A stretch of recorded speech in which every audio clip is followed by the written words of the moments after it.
Yep, Charlamagne the guy. Andrew Schulz. We are back for another week of the Brilliant Idiots podcast. This week's podcast is brought to you by Squarespace. Squarespace is the all-in-one website platform for entrepreneurs to stand out and succeed online. Start a completely personalized website with the new guided design system, Squarespace Blueprint. Choose from professionally curated layout and styling options to build a unique online presence from the ground up, tailored to your brand or business and optimized for every device. Easily launch your website and get discovered fast with integrated, optimized SEO tools. So you show up more often to more people and grow the way you want. Whether you're just starting out or managing a growing brand, Squarespace makes it easy to create a beautiful website, engage with your audience, and sell anything from products to content to time, all in one place, all on your terms. Head to squarespace.com for a free trial. When you're ready to launch, go to squarespace.com/idiots to save 10% off your first purchase of a website or domain. That's squarespace.com/idiots to save 10% off your first purchase of a website or domain. Let's start the show. Hezekiah Walker. Charlamagne the God. What's happening?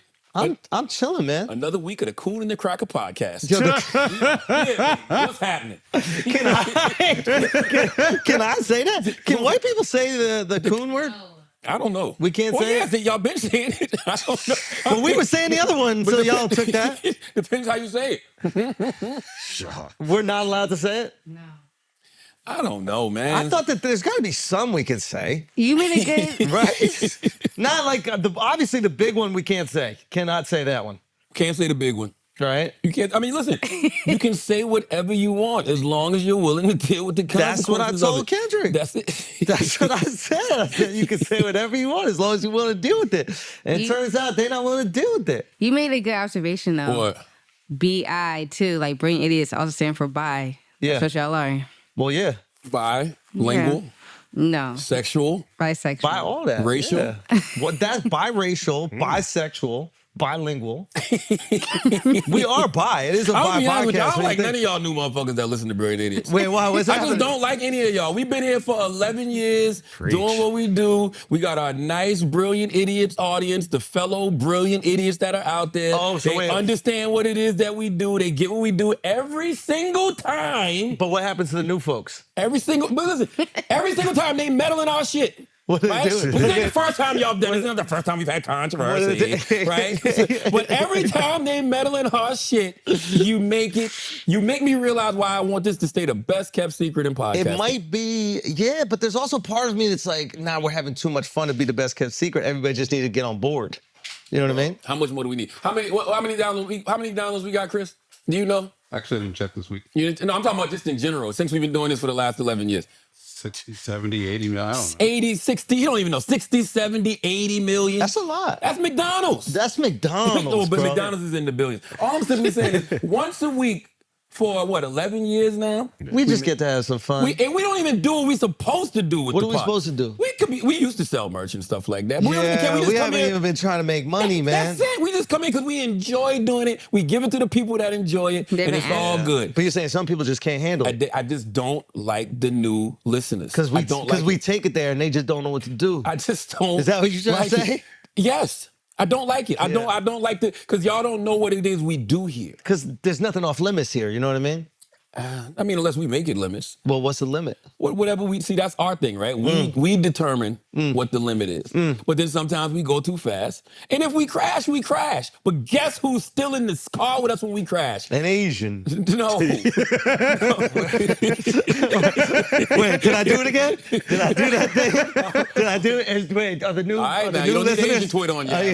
What are they going to do? You want yellow Twitter on your ass? Yeah, No, I got black Twitter on your ass. Do you want yellow Twitter on your ass too? Black and yellow, black and yellow. Can you handle it all? Both of us? I'm ready. I want the smoke. I want the smoke. I'll tell you what I found interesting. Smoke You tell me. I found interesting the MAGA crowd that was upset with you. Oh, what'd the MAGA say? I didn't see them upset. Yeah. What'd they say? It was like they didn't know you was gay. They don't like gay, bro. They don't do gay. That ain't masculine. They need to accept my own. Yo, you know what's crazy? I'm really not accepted anywhere, bro. That's what I learned about me. That's really what I learned about me, right? Like, Maybe it's you. no, for real, man. That was the most heartbreaking thing about this whole thing, because I thought that there was like a space for me in hip hop and rap beef. No, you didn't. I did. Charlamagne. By the way, Charlamagne, that's can I another- have an emotional moment with you, please? No. Can I have a vulnerable moment? No, that's the thing that pisses me off. They act like when people say shit like, Charlamagne. Schulz, got invited into our space. No, he's not. Brilliant Idiots is not a hip hop podcast.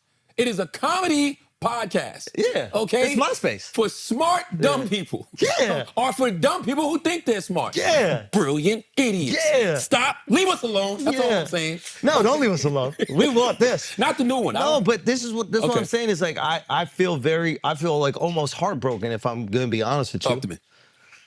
It's because, I've been watching rap beef my whole life, bro. And you wanted to be in one. My whole life I was like, these guys get it. You could say anything. Everything's fair in rap beef. Mm-hmm. And like me, I'm a booty goon. And I thought, I was like, all right, there's a space for us in rap beef. I could be a booty goon. I could come after it. And they'll be like, yeah, that's what's up. He's going there. He's taking it to the next level. Mm-hmm. It turns out that booty goons like myself are not accepted.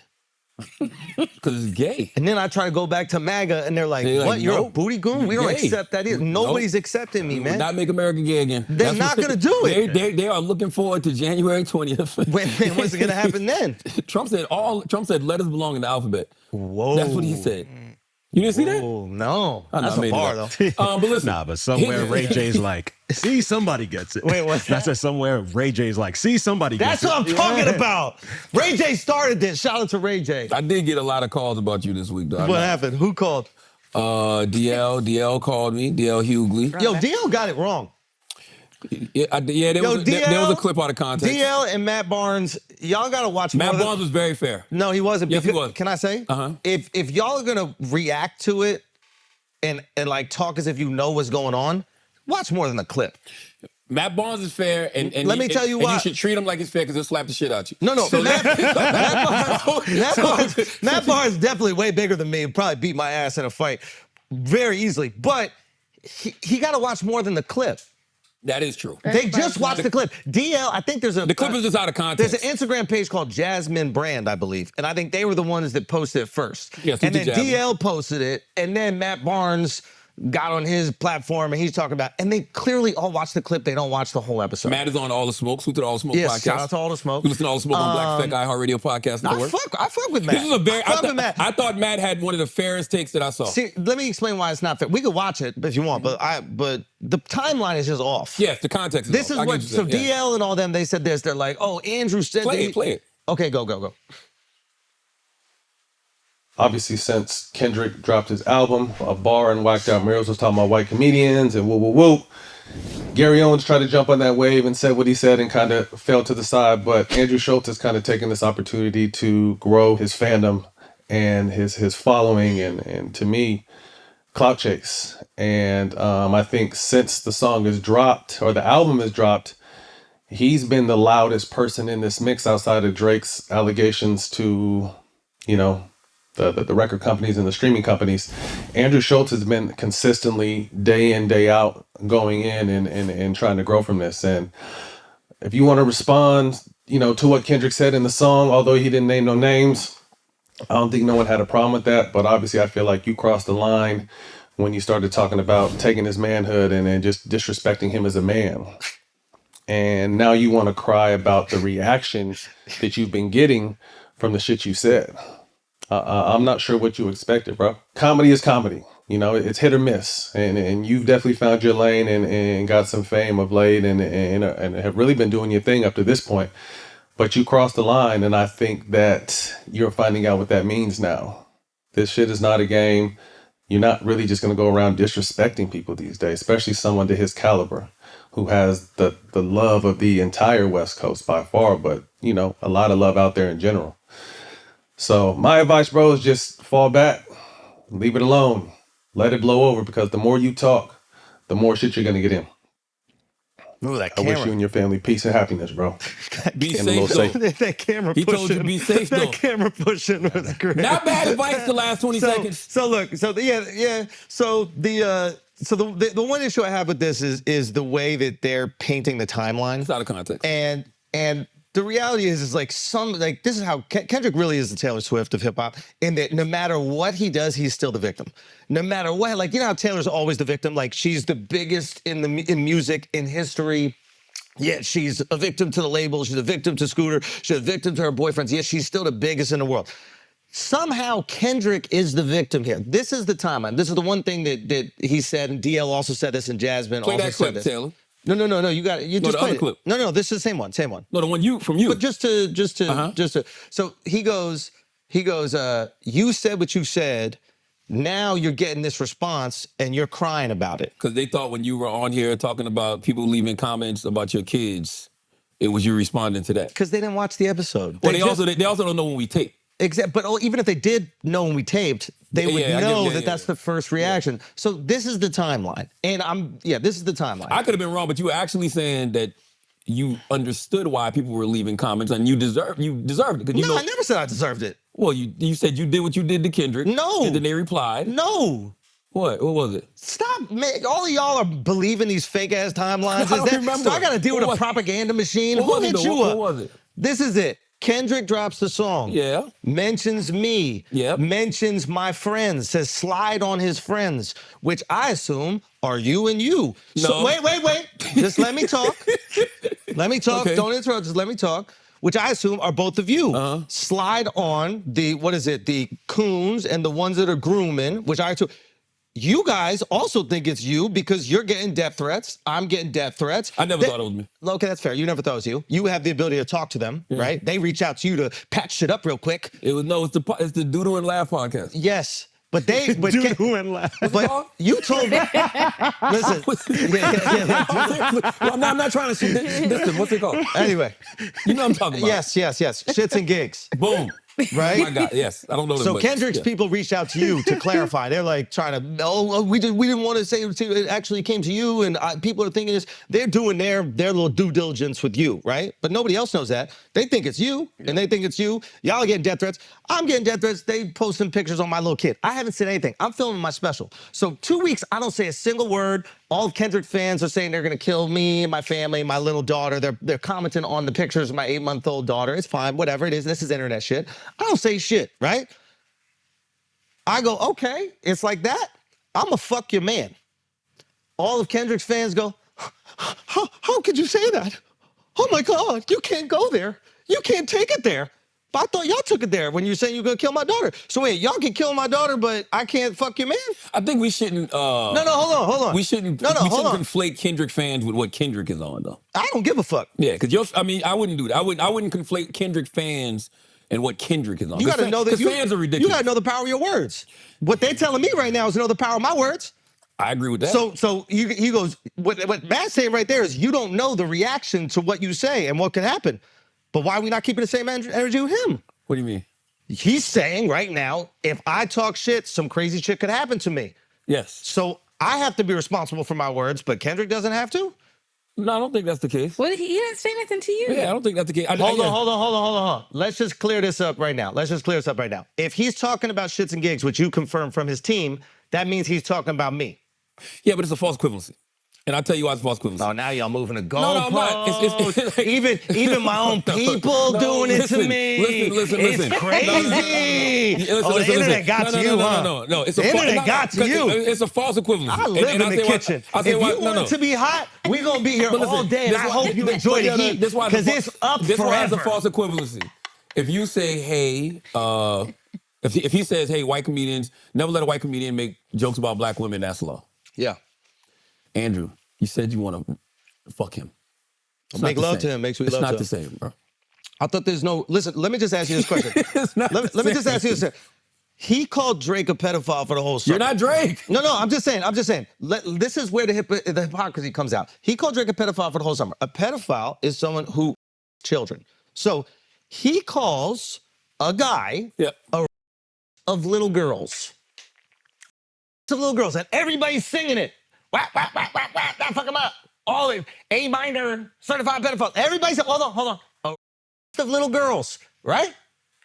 But once Kendrick becomes a little girl, it's a problem. But let's go back to the whole time. Why is it a problem when Kendrick's a little girl?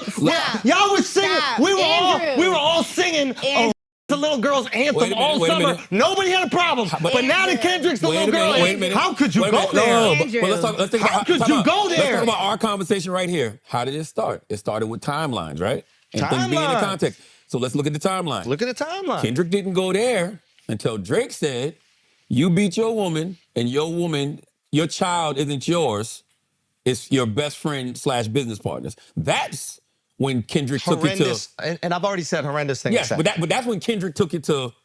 You're a pedophile. So you're saying it's okay to respond and take it to another level? Is that what you? I think for every action there should be an equal. If you tell people to slide on my friends, it's up. He wasn't talking about us. Okay, Hold on. If you tell people, real quick, Wait, if you tell people to slide on my friends, all I know from the term slide, and I'm just some white guy, but are you gonna slide for Vaughn? That's what I kept hearing in hip hop. Slide for Vaughn. I thought we talking about the grocery store. Turns out they're like, yo, kill for King Von. That's just what I was told. So he goes, slide on him. So he's like, kill. He's telling people, kill your friends. That's you guys. I'm like, hold on. So it's okay to say kill my friends, but if I say I'm gonna make sweet love to you, that's bad? You could call someone a pedophile. You could say, so I don't think he was talking about us. He was talking about Alex. He wasn't talking about me. you could call somebody a rapist of children all summer. It's all good. Little girls, it's all good. We're all singing. He said pedophile, which means they're sexually attracted to children. You said the power of your words. So what if one of his fans reacted to his words and slid on one of us?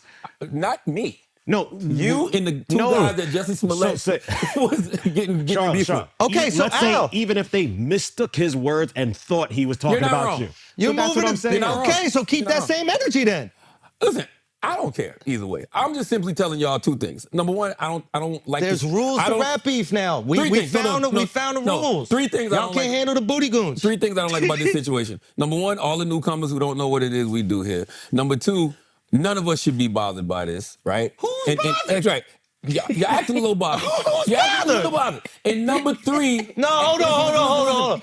Who's bothered? Alex acting a little bothered. listen. Stop throwing it on me. I'm only bothered. I'm only bothered if y'all are gonna perpetuate lies. But here's the most. Don't lie on me. Here's the most important thing. Here's the most important thing. Everybody got to deal with the consequences of their words. That's it. Mm-hmm. That's all I'm saying. It seems like what everybody's saying is only I got to deal with it. No, I said everybody has to deal with the consequences of their words. Because what Alex said is true. Like anybody, everybody got fans, everybody got people that rock with them, everybody can take things out of context. We just saw this shit with you can kind of say this is what happened with the CEO of United Healthcare, right? Somebody, for whatever reason, that guy decided, hey man, I'm taking this dude out. For whatever reason, like something happened that he heard that this guy did that made him say, hey, I want to go do X, Y, and Z. So yes, it is dangerous. And it's especially dangerous when you everybody has platforms and you're just saying things and then you got that, meaning the internet, just doing this all day. But that's my thing is like, and listen, I think Matt is an honorable dude. Like I think Matt, if he listens to this and he knows that he had his timeline off, he would. DL had his timeline off too. And I think that they're both honorable guys. And I think that their apology will be as loud as their criticism. I assume that it will, that they will correct the record. You're not getting no apology. Wait a minute, hold on. You're gonna lie about somebody and not apologize? It ain't a lie. It's not a lie. You can't say they lie. No. I don't think it's only a lie once they know the truth and they choose not to do it. Right now, I think it's an honest mistake. I think it's ignorance, and I think they just watched the clip. They didn't know any better. They saw the clip and they thought you were complaining and making excuses, saying, "Hey, y'all leaving pictures on my baby." But think about it. Just think about it from their perspective for 1 second. Their perspective is, I heard this dude say he want to take somebody's manhood. No, I said I want to make sweet love. Shut up. Why y'all trying to put gas on it? Why y'all trying to put gas on it? Because I'm leaving out lines on purpose. I said I want to make sweet love. I'm feeling propaganda right now. I said I want to make. That's not all you said. I said I want to make sweet love. Stop. I can't have you get fucked up out here, okay? All right? I told him. I sent in the call to Uncle Donald. I said, listen, there might be some guys that need their taxes looked into. Yo. I sent in the call. I said, listen, there might be some guys that need their taxes looked into. If you beat me up, you better pay your taxes. I'm just saying, if you are willing to beat me up, you better be a law-abiding American citizen that pays their taxes, because we're looking into it. We're looking into it all. That's what I said. This guy. You know what I mean? You're going to see me there January 20th. You can see me on January 20th at the inauguration, All I'm simply making sure saying everybody is pays their taxes. Everybody has We're to looking at all deal- write-offs. Everybody has to deal with the consequences of their words. But you are right. And me and DL did have a conversation about it. Like, the clip that went out. Why were you talking about it? I forgot why you brought that up when you said they were leaving comments under your kids' pictures. I was But saying you weren't You're crying talking about about it Drake. though. That's the thing. Like, That was- it's a clip. Those comments were just to Kendrick's lyrics from the song. Like, I started getting death threats just after the song. Oh, Yeah. okay. So Kendrick puts out the song. Okay. I haven't said anything for 2 weeks, right? Look, can we take Brittany this last? We taped it the Tuesday. same day as Flagrant. You could Flagrant, literally yeah. see I'm wearing the same outfit. Yeah. So, but Brilliant came out, I think, like Saturday. Yeah. So I have empathy for people. They maybe just thought that I taped it at a later day. And then I was reacting to that. And since they only saw the clip, they don't watch the whole fucking thing. They just see whatever's clipped on the internet. They build their own narratives around it. Nobody's really seeking out the truth. You seek out whatever makes you feel good. And in this situation, what made them feel good is me, like, seemingly, like, shaken up by the death threats. Like, I haven't gotten death threats for the last fucking 15 years. That's right. Like, this is the nature of the internet. My point is, Kendrick says something about a white comedian, and all these fans hit up me and Alex, and I haven't said shit for 2 weeks. I was filming a Netflix special. So I didn't say shit for 2 weeks. I didn't mention nothing for 2 weeks. So the death threats are already coming in. If Alex wants to own that, he can own it. I'm not owning that. Owning I what? know who he was talking about. Bro, it's not owning it, but if the internet makes it something, like, No, because I heard some idiots say that this week too, and I totally disagree. I heard some idiots say that if the internet says it, then it's law. No, it's no. not. I'm talking about if people are in my DMs saying, yo, you better not come to LA. Like, I'm not owning that, but the Well, fans don't go are. to LA. No, Why we have I'm some living. damage? That's a nice place. You don't want to go there. This is what I think. I think they've been not wanting Alex in LA because of WTF Media. It's a competitive podcast, It's a competitive podcast, and I think they're using this as an opportunity now to keep you out to of it. get them the I fuck provide out. jobs. They should be thanking me. Who are you providing jobs for? Illegals. For LA people. Migrants. You know what I'm saying? He's referring to illegal You know what I'm migrants. saying? You see what I'm saying? I'm just kidding. Listen, I just want everybody to be cool. Everybody deal with the consequences of actions. DL did call me. DL had one solid point that I think was interesting. What'd he say? What'd he say? My debates are about comedy, and my DL debates to are, me is an OG comedian. Like, Yes. I had, like it was actually like, it was saddening to see him come out against me because I was like, bro, I watched the Kings of Comedy in a movie theater as a kid. Yeah. Like, that's my generation. My debates are about comedy. Yeah. My debates are about art. If you call me and you tell me shit like Andrew's a racist, he's a bigot, you're not gonna ever get me to buy into that. I know Andrew. Yeah. I've been like, this isn't new. Like, that's what people don't fucking realize. Like, Of course. This isn't a new podcast. That's why this shit doesn't bother me. It's like, I've been hearing this shit forever. It's like, Exactly. So you're not gonna get me with that. Now, where you will get my attention is if you say Andrew's not funny, right? That type is like, wait a minute now, okay? Now I'm like, whoa, what do you mean, right? So now we're having debates about that and having never discussions been about said that. by anybody. Like, literally the clip that I posted with the Meek Mill Diddy joke, the Diddy's house shit from the Forum show in LA. Fire. For everybody, all the people that are commenting now were dying laughing and sharing that joke. Yeah. It was the most viral joke about Diddy. So keep that same fucking energy with this funny shit. No. You might not find this joke funny, which you're allowed to not find it funny. That's perfectly This is okay. what people don't get You're about allowed jokes. to do the joke. People are allowed to say it's not funny. And people are allowed to, you can react to it however you Bro, want. this is the thing. It's like, I'm all about freedom. Freedom and equality. You are free to not like a joke. You are free to not think it's funny. DL can think that jokes about are not funny. I'm totally okay with that. I disagree with him. I can point. Whoa. What? There's plenty Still of have to jokes be that are funny. Yeah, it has to just be a funny joke. But he can think none of them are funny based Yeah. on whatever experiences he's had. Like, he just might, for whatever reason, just not like that topic. I wonder did he laugh? I wonder did people think the Dave Chappelle joke was funny, the joke? Remember that one? Bro, there's jokes in Guardians of the Galaxy. There's jokes in every fucking, hey, don't drop the soap. We make these jokes all the But time also, with too, people. rape is never a joke. But you, like, once again, the joke wasn't about rape. The joke was about stature, size, right? Or am I misconstruing this? To me, it's always been consensual. I don't want to talk to you. You see what I'm saying? I don't even know why. I'm not I even following say my it own very advice. clearly. I'm sitting there. I start the podcast off telling people I don't want no new people getting in my shit, and here I go. It's love. You know what I'm saying? It's why, love. Why? But the Why? point, Why? the point is, Why? no. I think DL is 100% right. It's like everybody can react however they want. I'll never tell somebody not to react. Like I think there's this version where like some comedians go so far as to be like, and everything we say is funny. It's like, no, people are allowed to think things aren't funny. Freedom and equality. That's it. You have the freedom to react however you want to something within the confines of the law, taxes. No, you can't Within say the confines of the law, taxes. You can't say that either. No, though. no, yeah. I mean, listen, if they want to get violent, that's their choice. Yeah, that's their. And they got to deal with the consequences of that. Right, they don't have the freedom to do that. We have freedom of speech. It is legal for us to say these things. It is illegal to be violent, but they can do it. It's just illegal. My point is about freedom and equality. So everybody gets these jokes. You are free to react however you want. Like, if you don't like a joke that a comedian says, like, God bless you, you're allowed to feel that way, 100%. Once you start going, hey, comedians, you're not allowed to tell jokes like that, that's where we're gonna have an issue. Because now you're telling me how I can express myself and what my art is. Which you can't. Once these people are telling, I mean, think about rap music alone or rock and roll music, like the government trying to step in and be like, you can't do this satanic shit or you can't talk about these fucked up situations. It's like, hey, maybe people have experienced those situations and they want their art to reflect the life that they know. Whether it's a fucking rocker or a rapper, you should be able to rap about what the fuck ever you You've want. had sex with a man before? Me personally, I used to be in my dad. Huh? What happened? What did he say? That's a good point. We all started in a man. Man, shut the fuck up, man. You started in a man too. You started in Big Larry McKelvey, bro. Hey, I started in a Big Larry too. Big Larry Schulz and Big Larry That's funny as McKelvey. shit. Get him out of here. Get him out of here. Get him out of here. Get him in some pussy right you now. knew there was a Get him in- problem.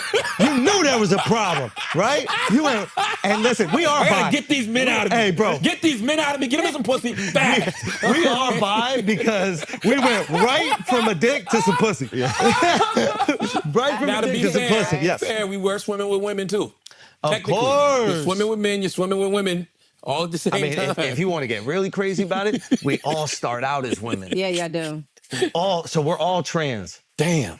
That's why I should be able to make trans jokes. If every man, up, no, if we in the womb, everybody starts as female, testosterone masculinizes us. We were all women. I still got women tendencies the way I sit here on the podcast. Definitely got women You know what I'm You saying? said you wanted to sleep with a man. But listen, DL said that. Why is that woman thing? The, Can't the LGBTQs do that shit too? God damn. They're cooking. The LGBTQs be cooking. They be cooking. Shout out my LGBTQs. DL said, Yo, my big lesbies. DL said he understands everybody gets these jokes. Oh my God. Yes. But does everybody get the same jokes? Yes, 100%. That's what he said. I'm just right now, like Jamie Foxx is going through it right now because he's like, I'm off white women. I'm not messing with white men. At the Dr. end of- Umar's applauding him. Dr. Umar posted that clip. Dr. Umar is like, my man has been killed. But to me, the first thing I did is post about it. And I was like, everyone gets these jokes. You're allowed to be up there and say that. First of all, you just have the freedom of speech to say it, right? One. Two, if you're joking around about it and the purpose is to make people laugh, like you're allowed to make those jokes. Why are we going to act like people have myself? The majority of my career is making fun of white women. The majority, if you ever came to my earlier shows. Shit. I can't even have this discussion with anybody who hasn't seen you in your totality.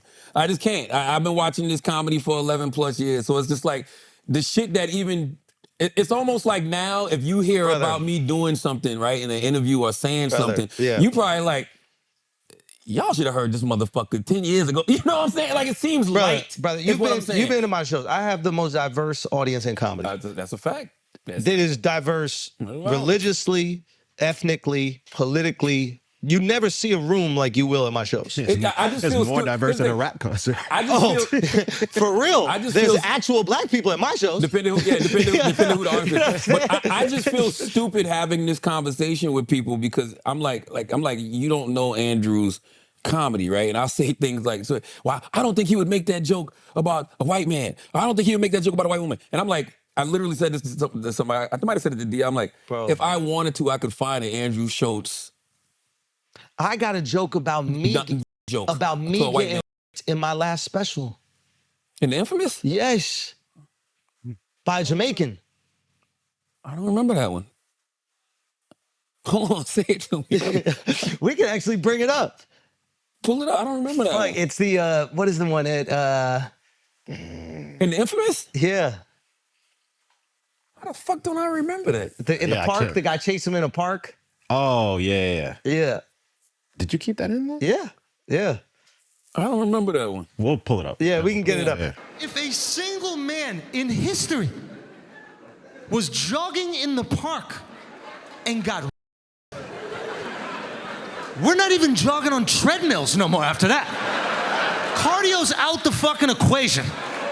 You pull up to the gym, you see your boy in the elliptical, you're like, fam, get the fuck off that shit. They f***ing dudes these days. Find a bench where your asshole's protected. Definitely don't go on that rowing machine. You just teasing them on that rowing machine.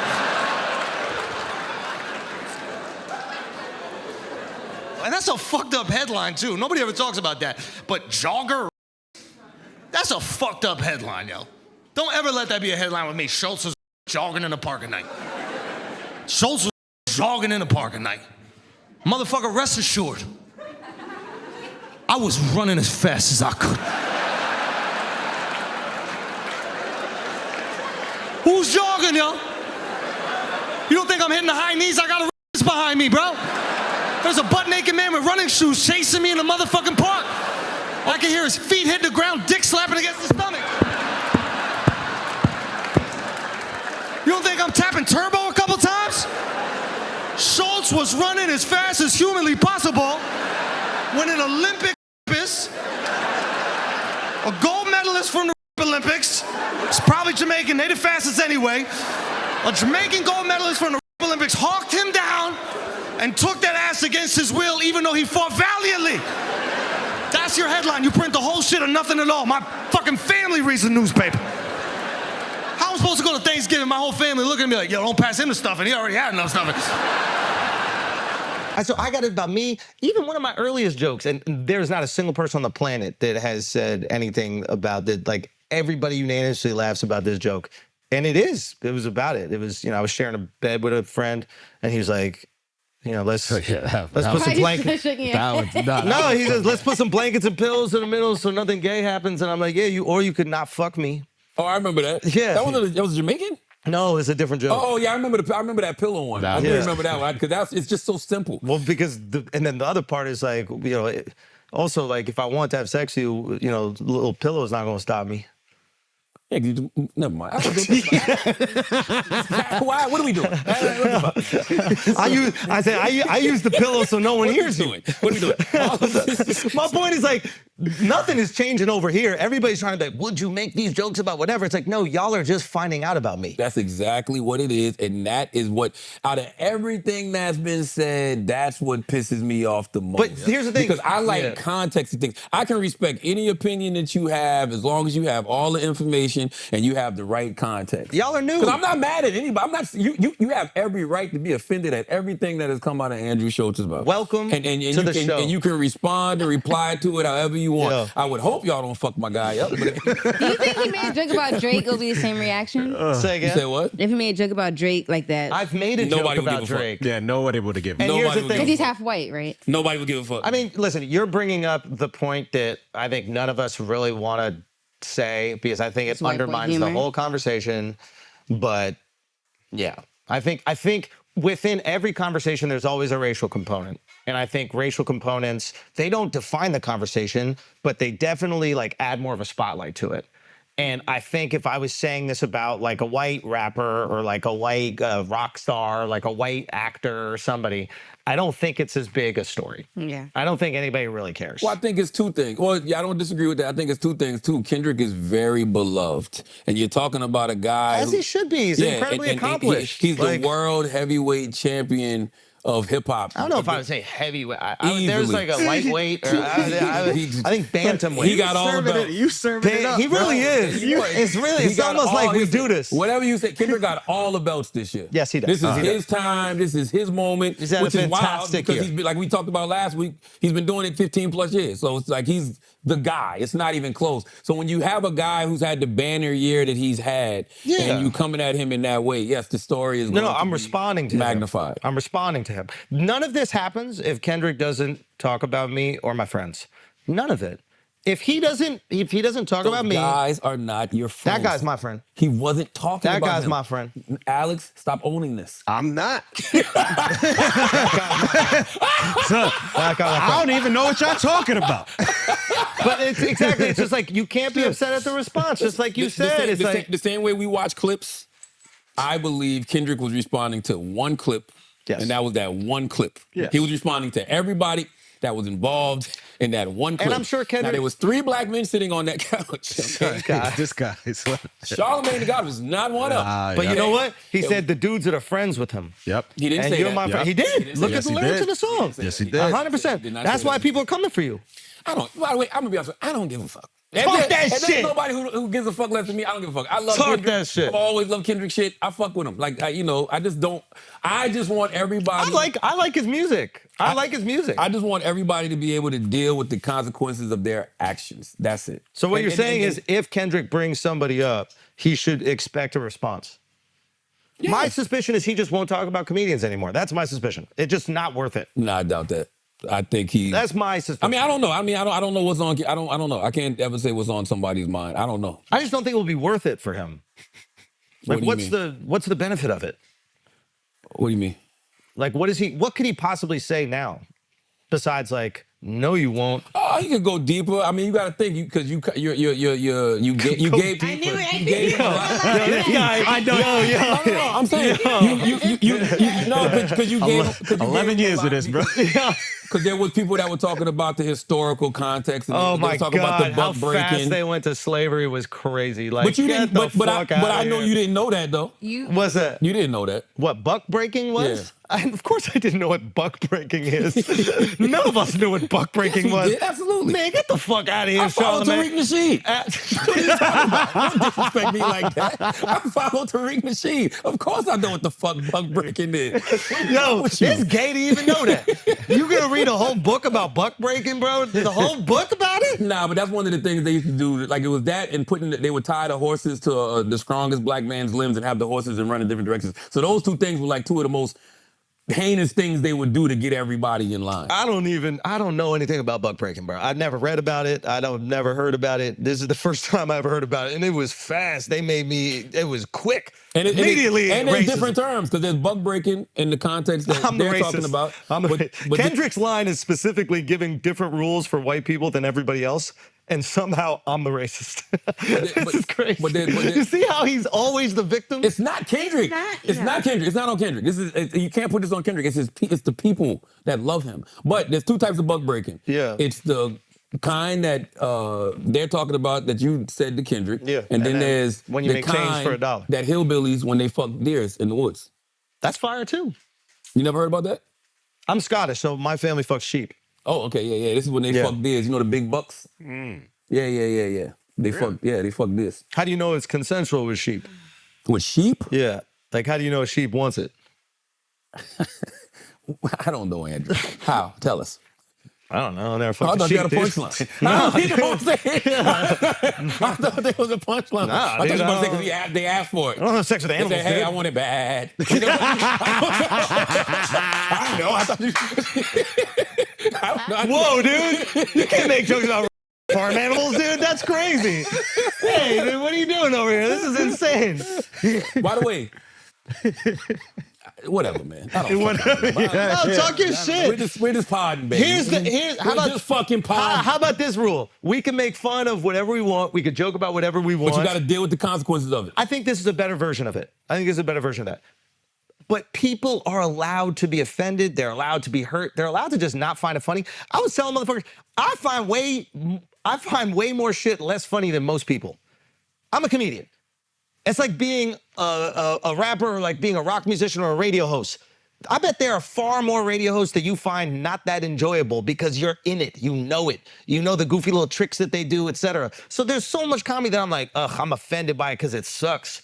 But that doesn't mean that they shouldn't do it. I can tell you my 2 favorite comedians right now. Go. And when I say comedians, I'm talking about people that I enjoy seeing on stage and people that I enjoy hearing on podcasts because there are, it's all of it now. It's all encompassing if you ask me. For sure. My 2 favorite are Andrew Schulz and Corey Holcomb. Yo, Corey And you know why? is a Because legend. neither one of them give a fuck. That's true. And they're unapologetic in not giving a fuck. You don't gotta agree with everything that they say. You don't gotta agree with everything that they do. You gonna listen to it sometime and your mouth gonna drop open. Yeah. You gonna listen to it sometime and you gonna be pissed off. You gonna listen to it sometime and you gonna laugh. But one thing that is consistent in both of them is neither one of them give a flying fuck. Corey Holcomb, Andrew Schulz are the two people that I enjoy listening to the most when it comes to comedy. Right now, at this moment in time, whatever. If date you this don't is, know Corey, you need to go check him out. just 5150 Google Show. it, YouTube. If you want to see some of the best written jokes ever. And listen, Corey Corey goes at people that I love. Corey goes at people that are my family. But I can't speak on that. I can only speak on it as a comedian. Yeah. And he was one of the guys. Like, I remember seeing Corey Holcomb at Eastville Comedy Club, and he was doing like a one-nighter. He was just in the city. And I remember going up to him as like a young comic and be like, dude, you're the fucking GOAT. You are like, I would just watch his videos. It was like unbelievable. And because he didn't give a fuck. And I would watch crowds at first be like, what the hell's going on? And he'd slowly break them, and then just win everybody over. It was truly I seen amazing. Corey Holcomb on stage in Jersey years ago, man. Corey Holcomb told the crowd, Corey Holcomb said, man, you know they got that shit. They got that shit called vaginal rejuvenation cream, lady. That vaginal rejuvenation cream, that shit'll have your pussy back the way it was before your uncle put his finger in it. And then he took off running. Like, he just took off running. Like, and the crowd was like, it was like a, and then there was laughter. Yeah. And then you had some people who walked out. Yeah. Because that's what happens. But all the people in I comedy. looked up to growing up were totally fine with people walking out the shows. Bro, I've been, you know how many Paul Mooney, God bless the dead, you know how many Paul Mooney shows I've been to? Paul Mooney. I used to be at Caroline's Comedy Club because Wendy used to do her Caroline's on Broadway night. Paul used to come in there before. White people would walk out of Paul would Mooney go shows. White Man, people, come on, man. bro. It was Come on, wild. bro. But Come on, man.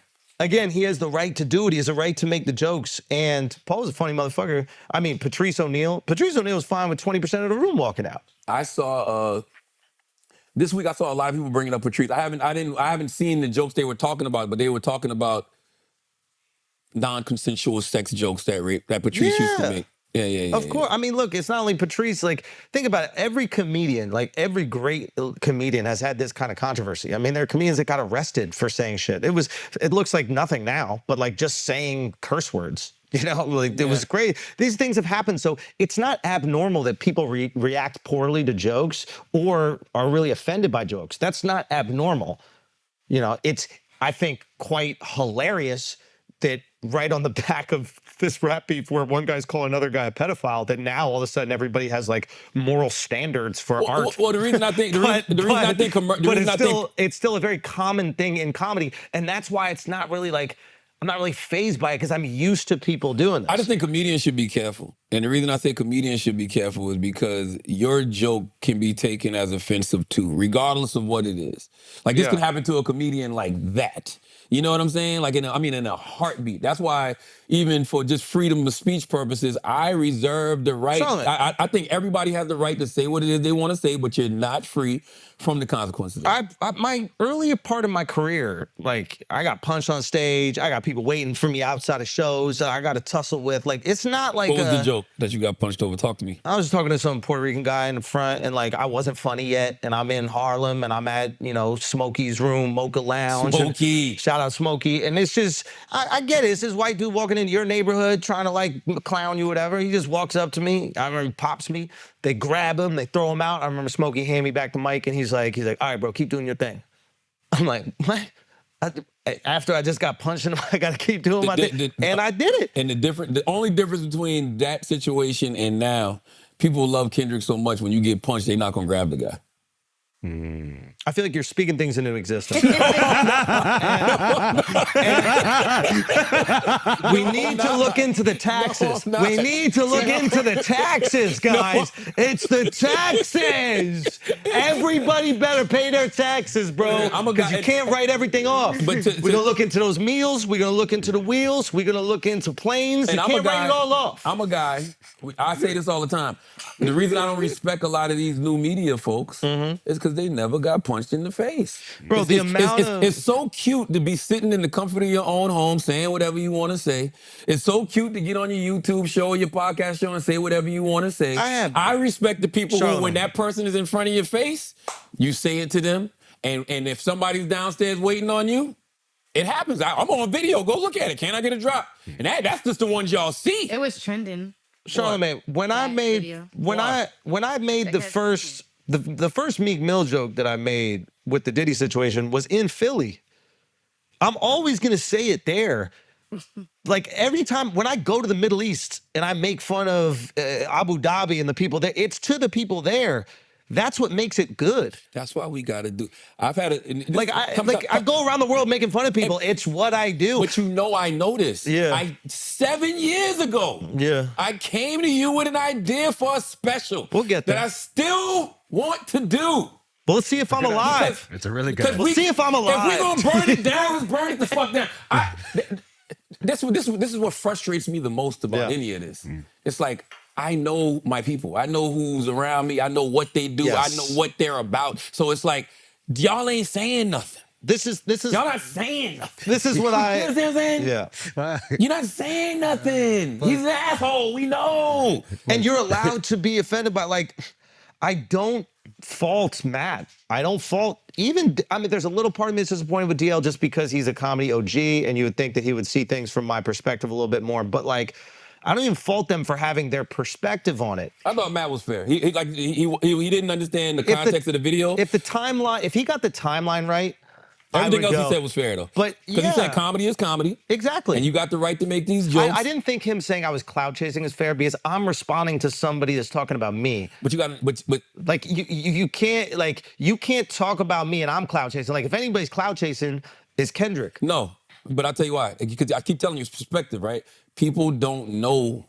They really don't know how big you are. That's just the reality of the situation. I agree. They don't know you selling out the Garden 2 times. They don't know you selling out the Forum 2 times. They don't know you all around the world selling out these arenas. They don't realize that. So to them, you're just some run-of-the-mill comic who they may see on Brilliant Idiots or they'll see a clip of it on the internet. They don't realize I'm playing every arena in the fucking world. That's right. That's right. So again, you don't need to do this. But that's the reason why it's a big story. If I wasn't a comic that had some like whatever status, then it wouldn't be a big story. But again, Gary tried.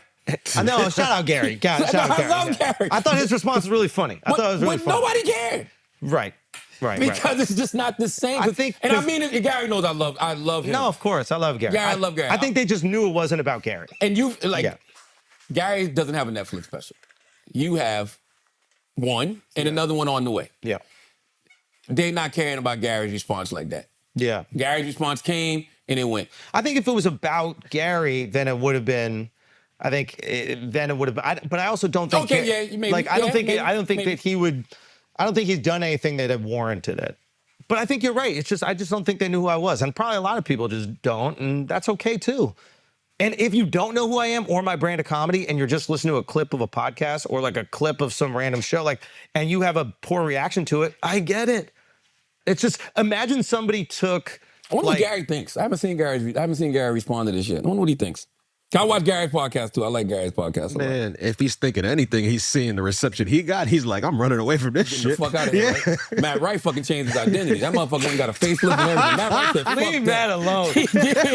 Matt went and got a fucking facelift. Matt went and changed his whole identity to stay away from this shit, bro. But I mean, I'll be honest. If you're a comic, like you also have, and you want to make fun of everybody, there's going to be a time where that's tested. Like, this is an example of that. Like, I like making fun of everybody. If I go out and I apologize and I go, okay, I won't make fun of black women anymore, everything I worked for in my career, the ability to make jokes about everybody is gone. Now I'm a fraud. Oh, so this group is okay to make fun of, but not this one? I can't make an Asian joke if I'm not willing to talk about black women. I can't make a Middle Eastern joke if I'm not willing to talk about Jews. I can't make a white girl joke if I'm not willing to talk about Indians. Like, the idea that we make fun of everybody gives us the license to do it. And I understand if you don't know that and out of context, you react poorly. But once you know me, or the people that already do, the OG Brilliant Idiots listeners, the Flagrant listeners, the people around the world that see me tour, they're not surprised in any way about this. They're actually not even surprised about my reaction because they understand that I'm saying what I think is the funniest thing. I've been telling people all week, this is on brand for him. I do wonder if there's a difference between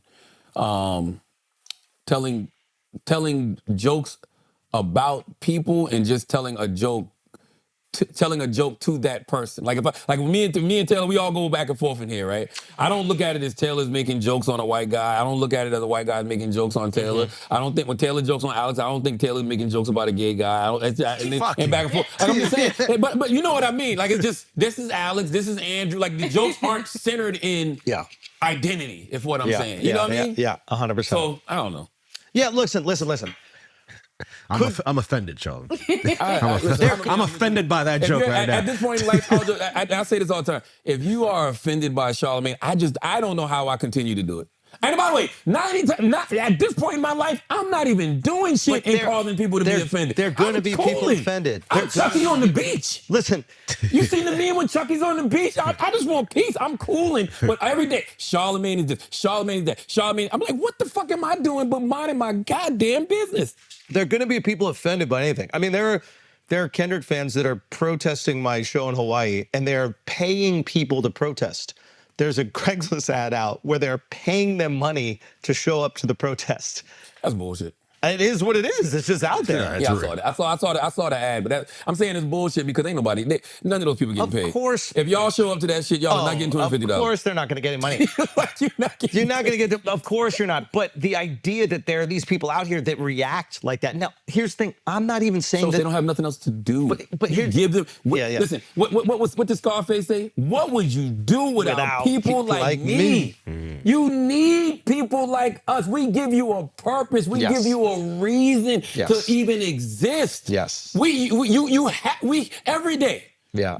Y'all dig up old shit to have something to say. Yes. What would you be without people like us? Yeah. What would your podcast be? Yeah. Because nobody want to hear you. They don't want to hear you talk about you. Yeah. What would you be? Yeah. What would your tweets be? Yeah. What would you have to react to?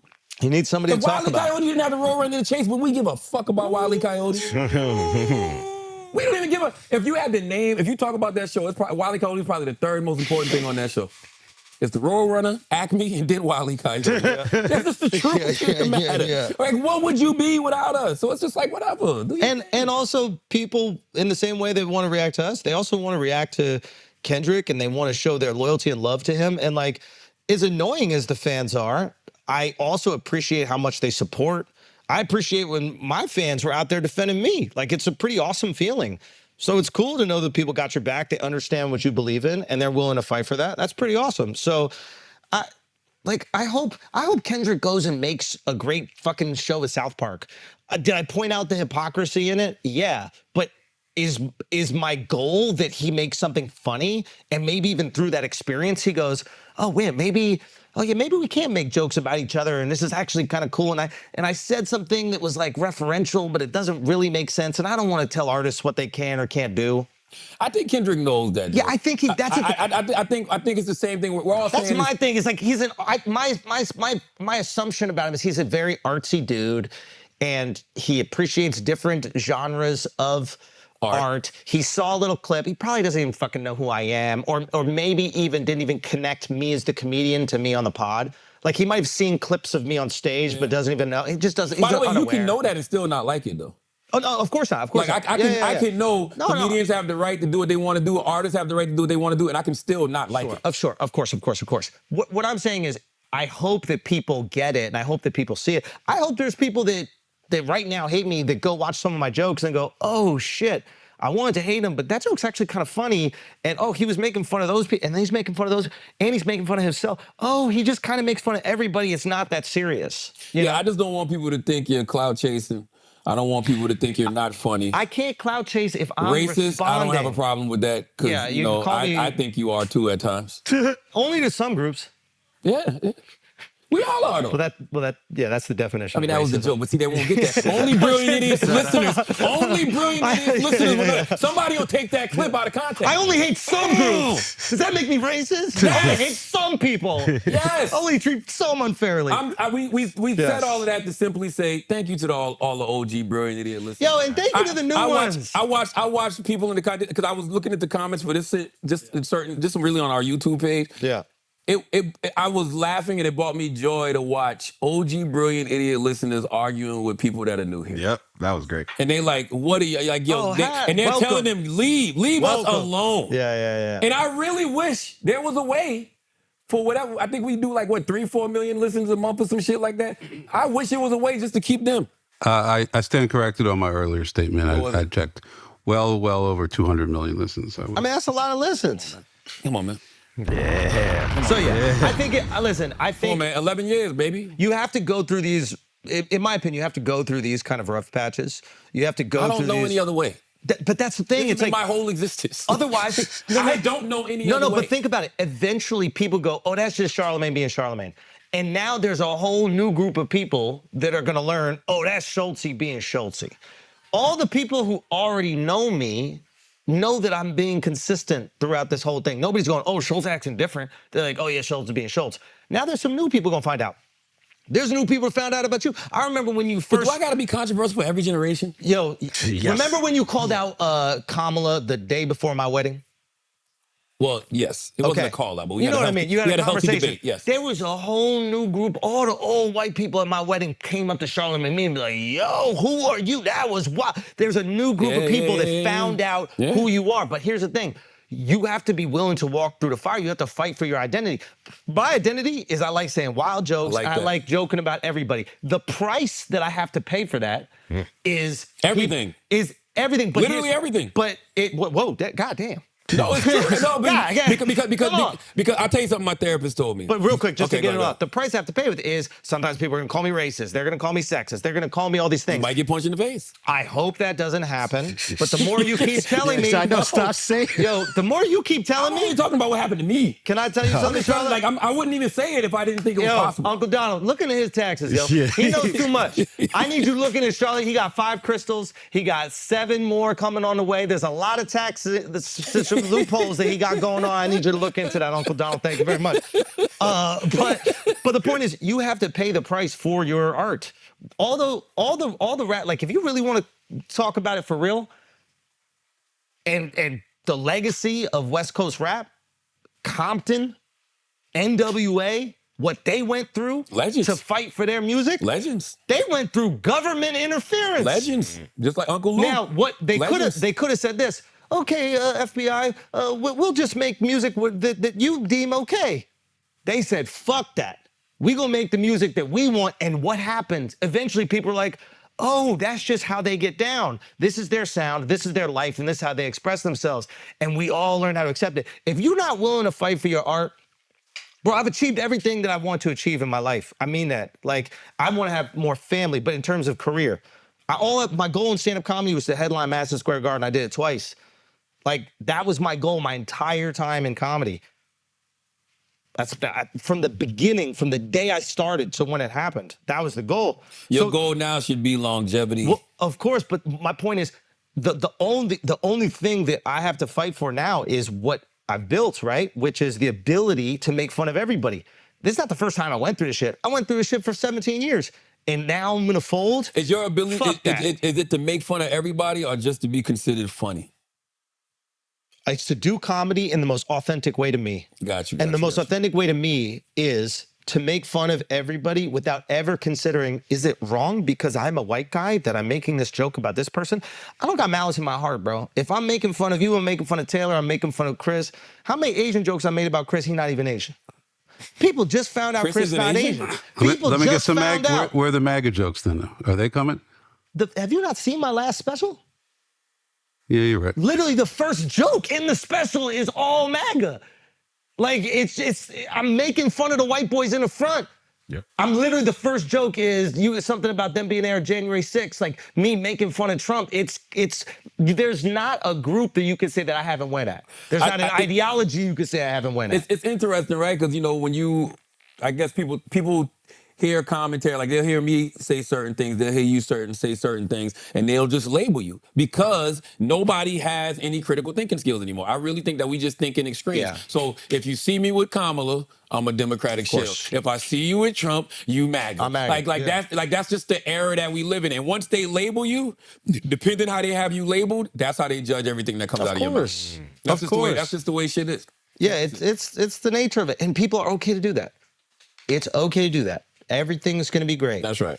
And yeah, we're going to have fun. And I just want everybody to know that the IRS is a fantastic institution and they're very diligent in the way that they look into people's taxes.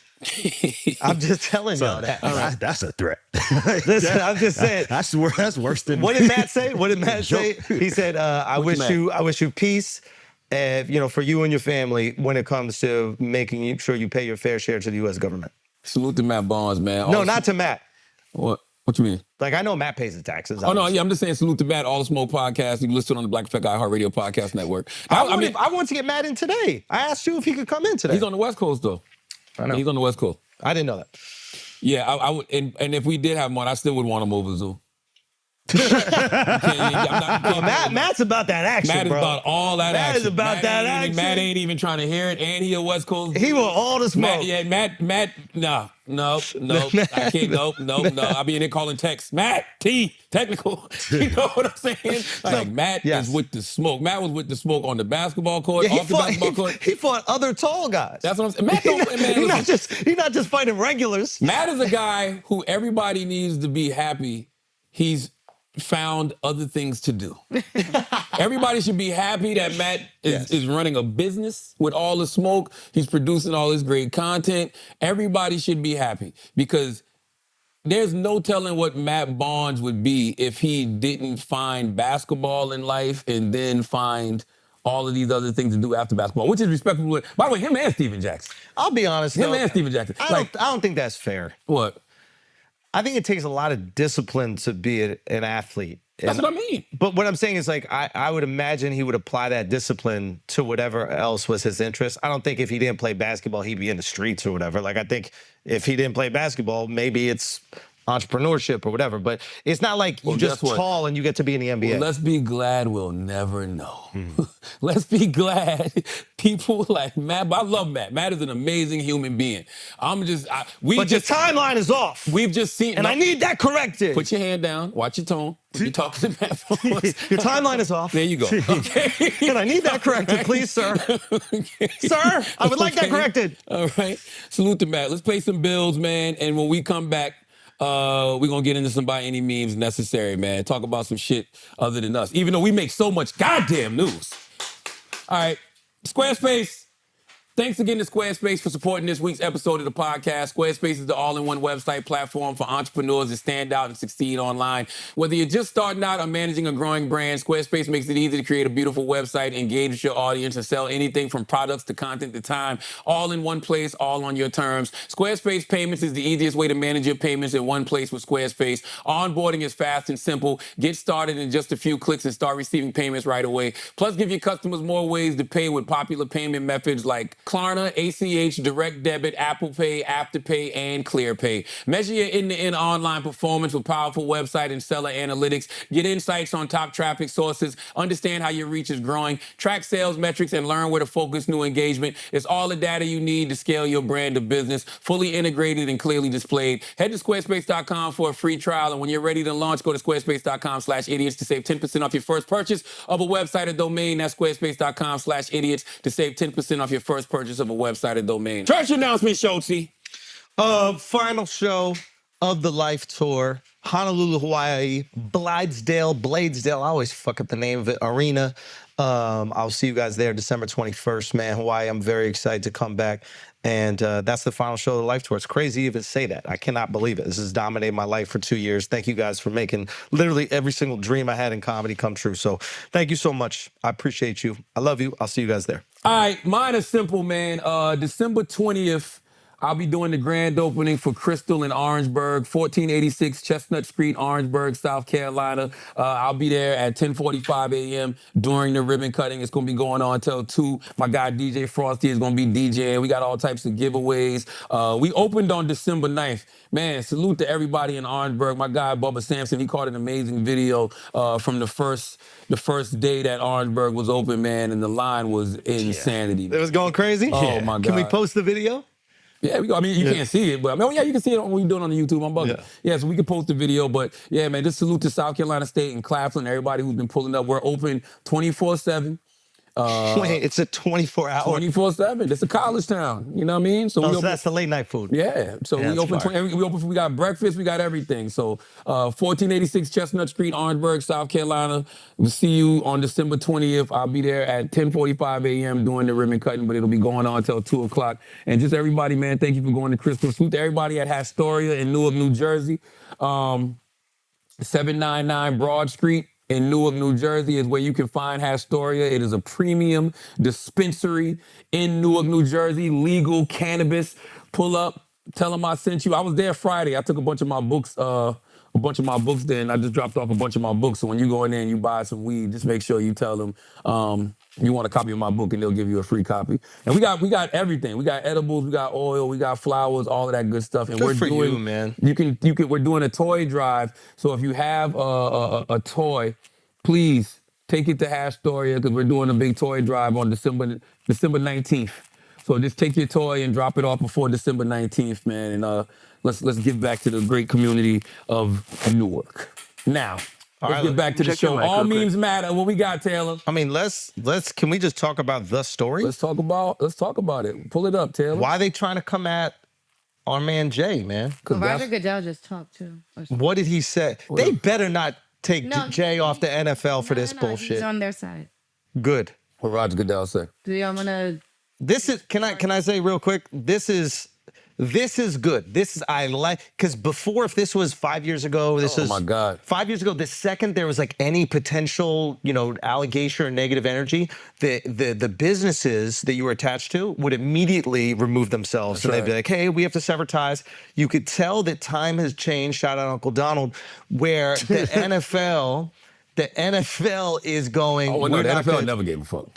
Nah, you're right. The NFL is the only. Nah, you're right about that. Never gave a fuck. Never But gave a now fuck. it's working to our benefit. Well, I think that to your point, what I think the difference is, I think a lot of these corporations realize everything is a circular firing squad, and everybody is going to get hit at some point. Why? I do not know. Because there's no such thing as a perfect person. There's no such thing as a perfect person. What did Roger Goodell say, Taylor? What did he? I didn't see this. He just spoke about it. What did he say? And Jay-Z's really strong response to that. We know that obviously the litigation's happening now, so but from our standpoint, our relationship's not changing with them, including our preparations for the next Super Bowl. Most likable Roger Goodell's been in the last decade. How the relationship's evolving.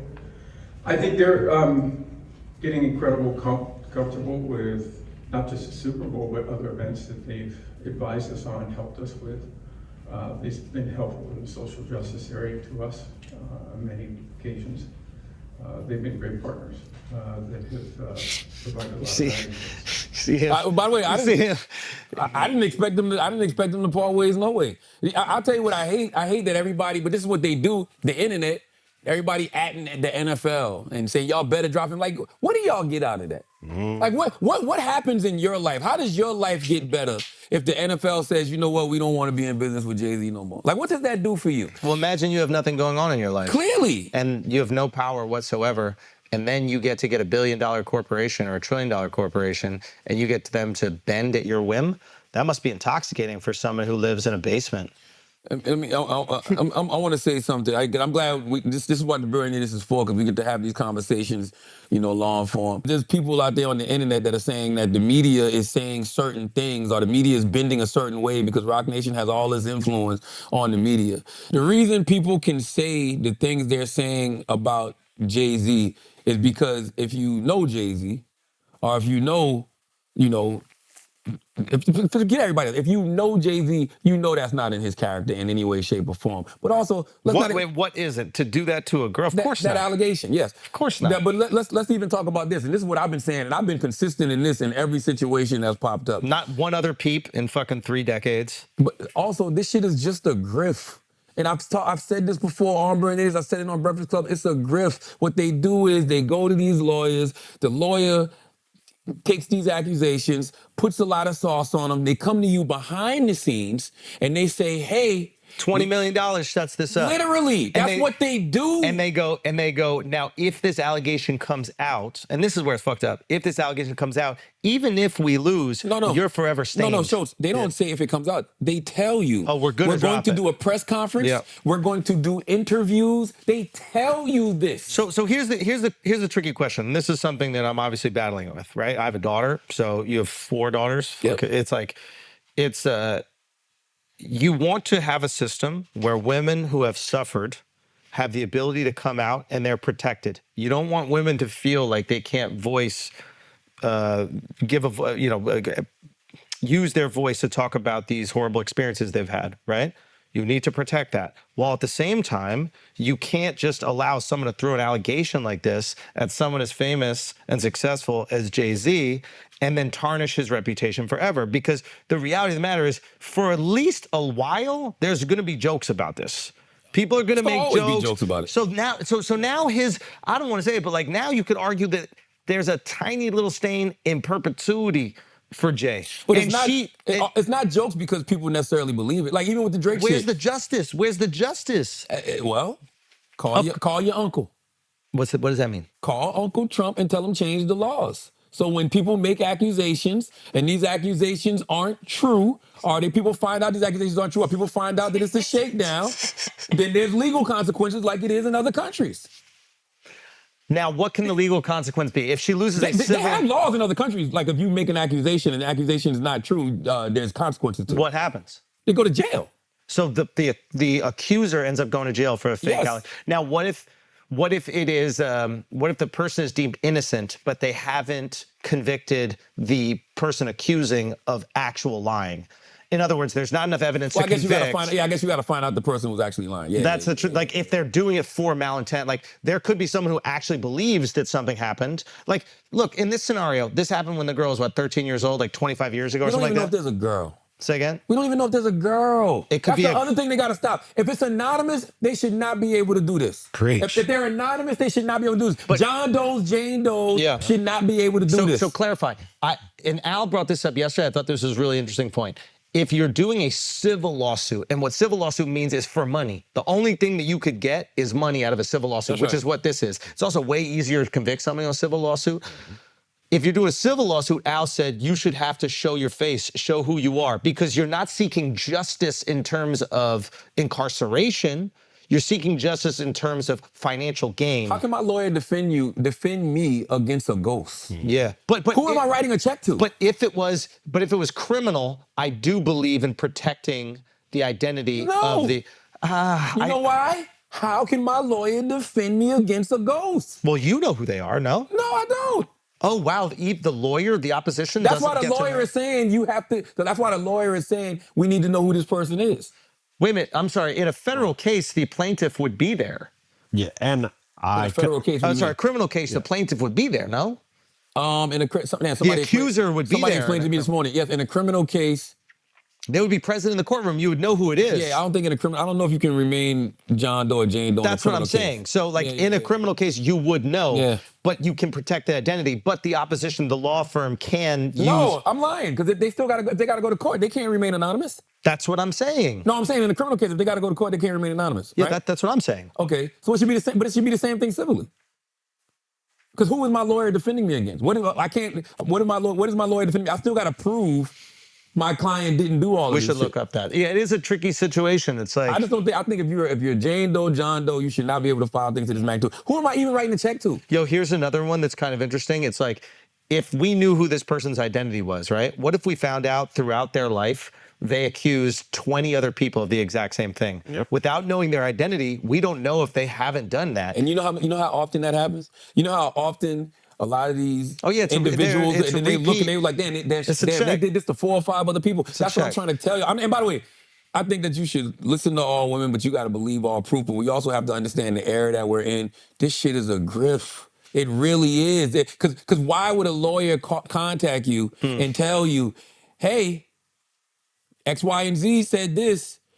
You know, we can make this go away, but you got to pay us this. Yeah. If not, We're going to do press conferences and interviews. Is that not extortion? No, it's fucked up. Is that up. not blackmail? It is. It is fucked up. It is, and I'm just trying to figure out what the system is to protect it. Like, how do you? You can't. So basically, what happens is you get to a certain level of fame where you're one accusation away from being stained for the rest of your life. Yes. And then there's no restitution at all. There's nothing that you could do. No, because think about it. You don't never hear when the case gets dismissed. Exactly. Like People all of stop this is talking loud. about it. Yeah, all of this is loud. But when the case gets dismissed, because it's May your apologies be as loud as your criticism. that's right. So. If they did this, if you heard about this more, if you heard about how many people get nothing from this, meaning that you come out, you make these accusations, the people realize it's a grift, the case gets dismissed, right? Or there's evidence that shows that you didn't do what the person is accusing you of doing, and then it goes away. If that was just as loud as the initial news story, we'd have so much less of this. But Charlamagne, let me tell you something. You know what people do not give a fuck about? The truth. Someone being innocent. That's right. That's a boring story. That's right. You know what's a great clickbait story? One of the most famous Americans on the planet being accused of a heinous crime. That's right. That's a great fucking Especially headline. somebody who's been living an amazing life for a long time. Beautiful, talented wife. That's right. Beautiful child.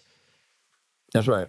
And I think, so Jay-Z put out that statement where he's like, hey, if you really want to seek justice, you should file a criminal complaint. And I think that's smart for multiple things, but mainly because with a criminal case, they have to turn over discovery. So that's when the prosecution has to turn over evidence they have, people they plan to call. And now, even if that person's identity is Jane Doe, they at least know what they're up against. Yeah. But with civil, you don't have to turn over. I don't think discovery. you should be allowed to file a civil case without first filing a criminal one. Sometimes the statute of I limitations. think you should have to win your criminal case. Well, yeah, exactly. Now I know there's a statute of limitations thing, but then you should have got in before the statute. Yeah, but that's a hard one because like some people it's like traumatizing, they don't want to. That's true. So then extend the statute of limitations. There is no double jeopardy, right? The statute of limitations just means you can't try the person after this amount of time. But there's no double jeopardy in the American justice system, so it's not like you could try them twice. So yeah, you could have an infinite amount to try somebody with, but you have to get a criminal conviction before you get the civil one. Because OJ was innocent criminally, but lost the civil trial. Yeah. So civil is easy to win compared to a criminal one. So why the fuck are we gonna let somebody go win a criminal case and then stain this person's legacy forever when that exact same case might not have been won criminally? We're gonna still call him a pedophile. If you lose a civil case where you're there alleging that you had sex with a 13-year-old, we're gonna call you a pedophile. We're not gonna be like, oh, he's a civil pedophile. I don't think you can do that though. I think that's still illegal. No. Like they could still sue you for defamation. Of course. They could sue you, but the perception of that person is going to be, oh yeah, he lost in court for having sex with a child. Yeah. Like Trump lost his case civilly, and people still call him. Exactly. Well, on the news they worded a certain way though. But they literally say he got found civilly. He got found guilty in civil court. Nah, they don't. They do. No, on the news they say that, but the way everybody speaks about it. Yeah, but people who don't got nothing to lose speak about it like that. On the news, they don't talk about it like that. Not even people don't got it to lose. It's your friends casually will say something like, how the hell could we elect a guy who was found guilty for... Your friends casually, though. But that's what matters more than the news. Yeah. What matters more than the news is the perception of your peers. Yep. Right? Like, that's crazy. Well, that shit didn't work, bro. He's the 47th president of the United States of America. So how much did it really matter? How much did people really buy into that shit? I don't know. All I'm simply saying is I don't believe this shit with Jay. It's crazy. I know the grift, and the crazy part is I can't believe we don't see it yet. It's the same story because every single time. motherfuckers love to see... Underage girl, drugged. It's the same thing with every single person. Well, the fucked up... It was crazy. They weaponize it. What'd you say, Taylor? I said the 90s is crazy. No. This has nothing to do with the 90s. That you're alleging that they did anything. Like, listen, if anything happened, obviously you want justice. But right now, maybe I just don't want it to I just don't believe happen. it. How about that? Yeah, I don't believe it. And by the way, we can say that. Yeah. We can say I don't believe it. And I want to tell something to all the Drake fan pages, right? Y'all gotta stop with the false equivalencies. What's that? Because they've been like, Charlamagne, you didn't have that same energy for Drake. What energy did I have for Drake? Drake was not charged with anything civilly, and Drake was not charged with anything criminally. What does that mean, same energy? I'm sorry. Because for whatever reason, me saying, hey, this is a grift with Jay-Z, they're trying to equate it to me giving Drake Donkey of the Day. For what? I gave him Donkey of the Day because he's suing. Well, he filed a petition against a system that he benefited from. Hey, I'm the guy that told y'all 6 months ago he was going to sue. I'm like, there's no multi-billion-dollar entity that's going to let you call him a pedophile and not sue. By the way, Jay's going to eventually end up suing somebody for defamation. Oh, of course. It's just going to happen. I'm understanding. Guaranteed. I'm understanding this now. So the idea is, let me get this, is Drake, they believe Drake is suing because he's been called a pedophile, and then you're criticizing it, but when Jay is pushing back against these allegations, you're supportive. That's what they believe is happening. Yes. When in reality, Drake is suing because he believes that there was an attempt to undermine his streams by his production company. Let's put it for the record. Drake got Donkey of the Day. Yeah. And my criticism is because you were in a rap battle. You were in a rap battle where both of y'all were saying wild shit about each other. 6 months ago, I said verbatim. Stop. Don't you start again. No, 6 months ago I said. Don't you start again. No, because yours is a false equivalency. Stop it. 6 months ago, I said verbatim he was going to sue because there's no multi-billion-dollar entity that's going to allow you to call him a pedophile and a sex offender. The rules don't apply. The rules don't apply to me. No, but Kendrick and Drake were both going to hell on each other. Where was I going? Hell? Kendrick didn't go to hell. Stop. He didn't go to hell. That's not a hell. He didn't go to hell. Oh, so you're saying it was justified by what? To me, like... You went to hell. Well, the threat to kill my friends is hell to me. Oh my God. Man, cut it out, man. To me, that's hell. We're not coming back to you, okay? We did a whole pod last week. We did a whole first pod. It is what it is. I'm just saying. I agree with you. Yourself. Stop. Say what?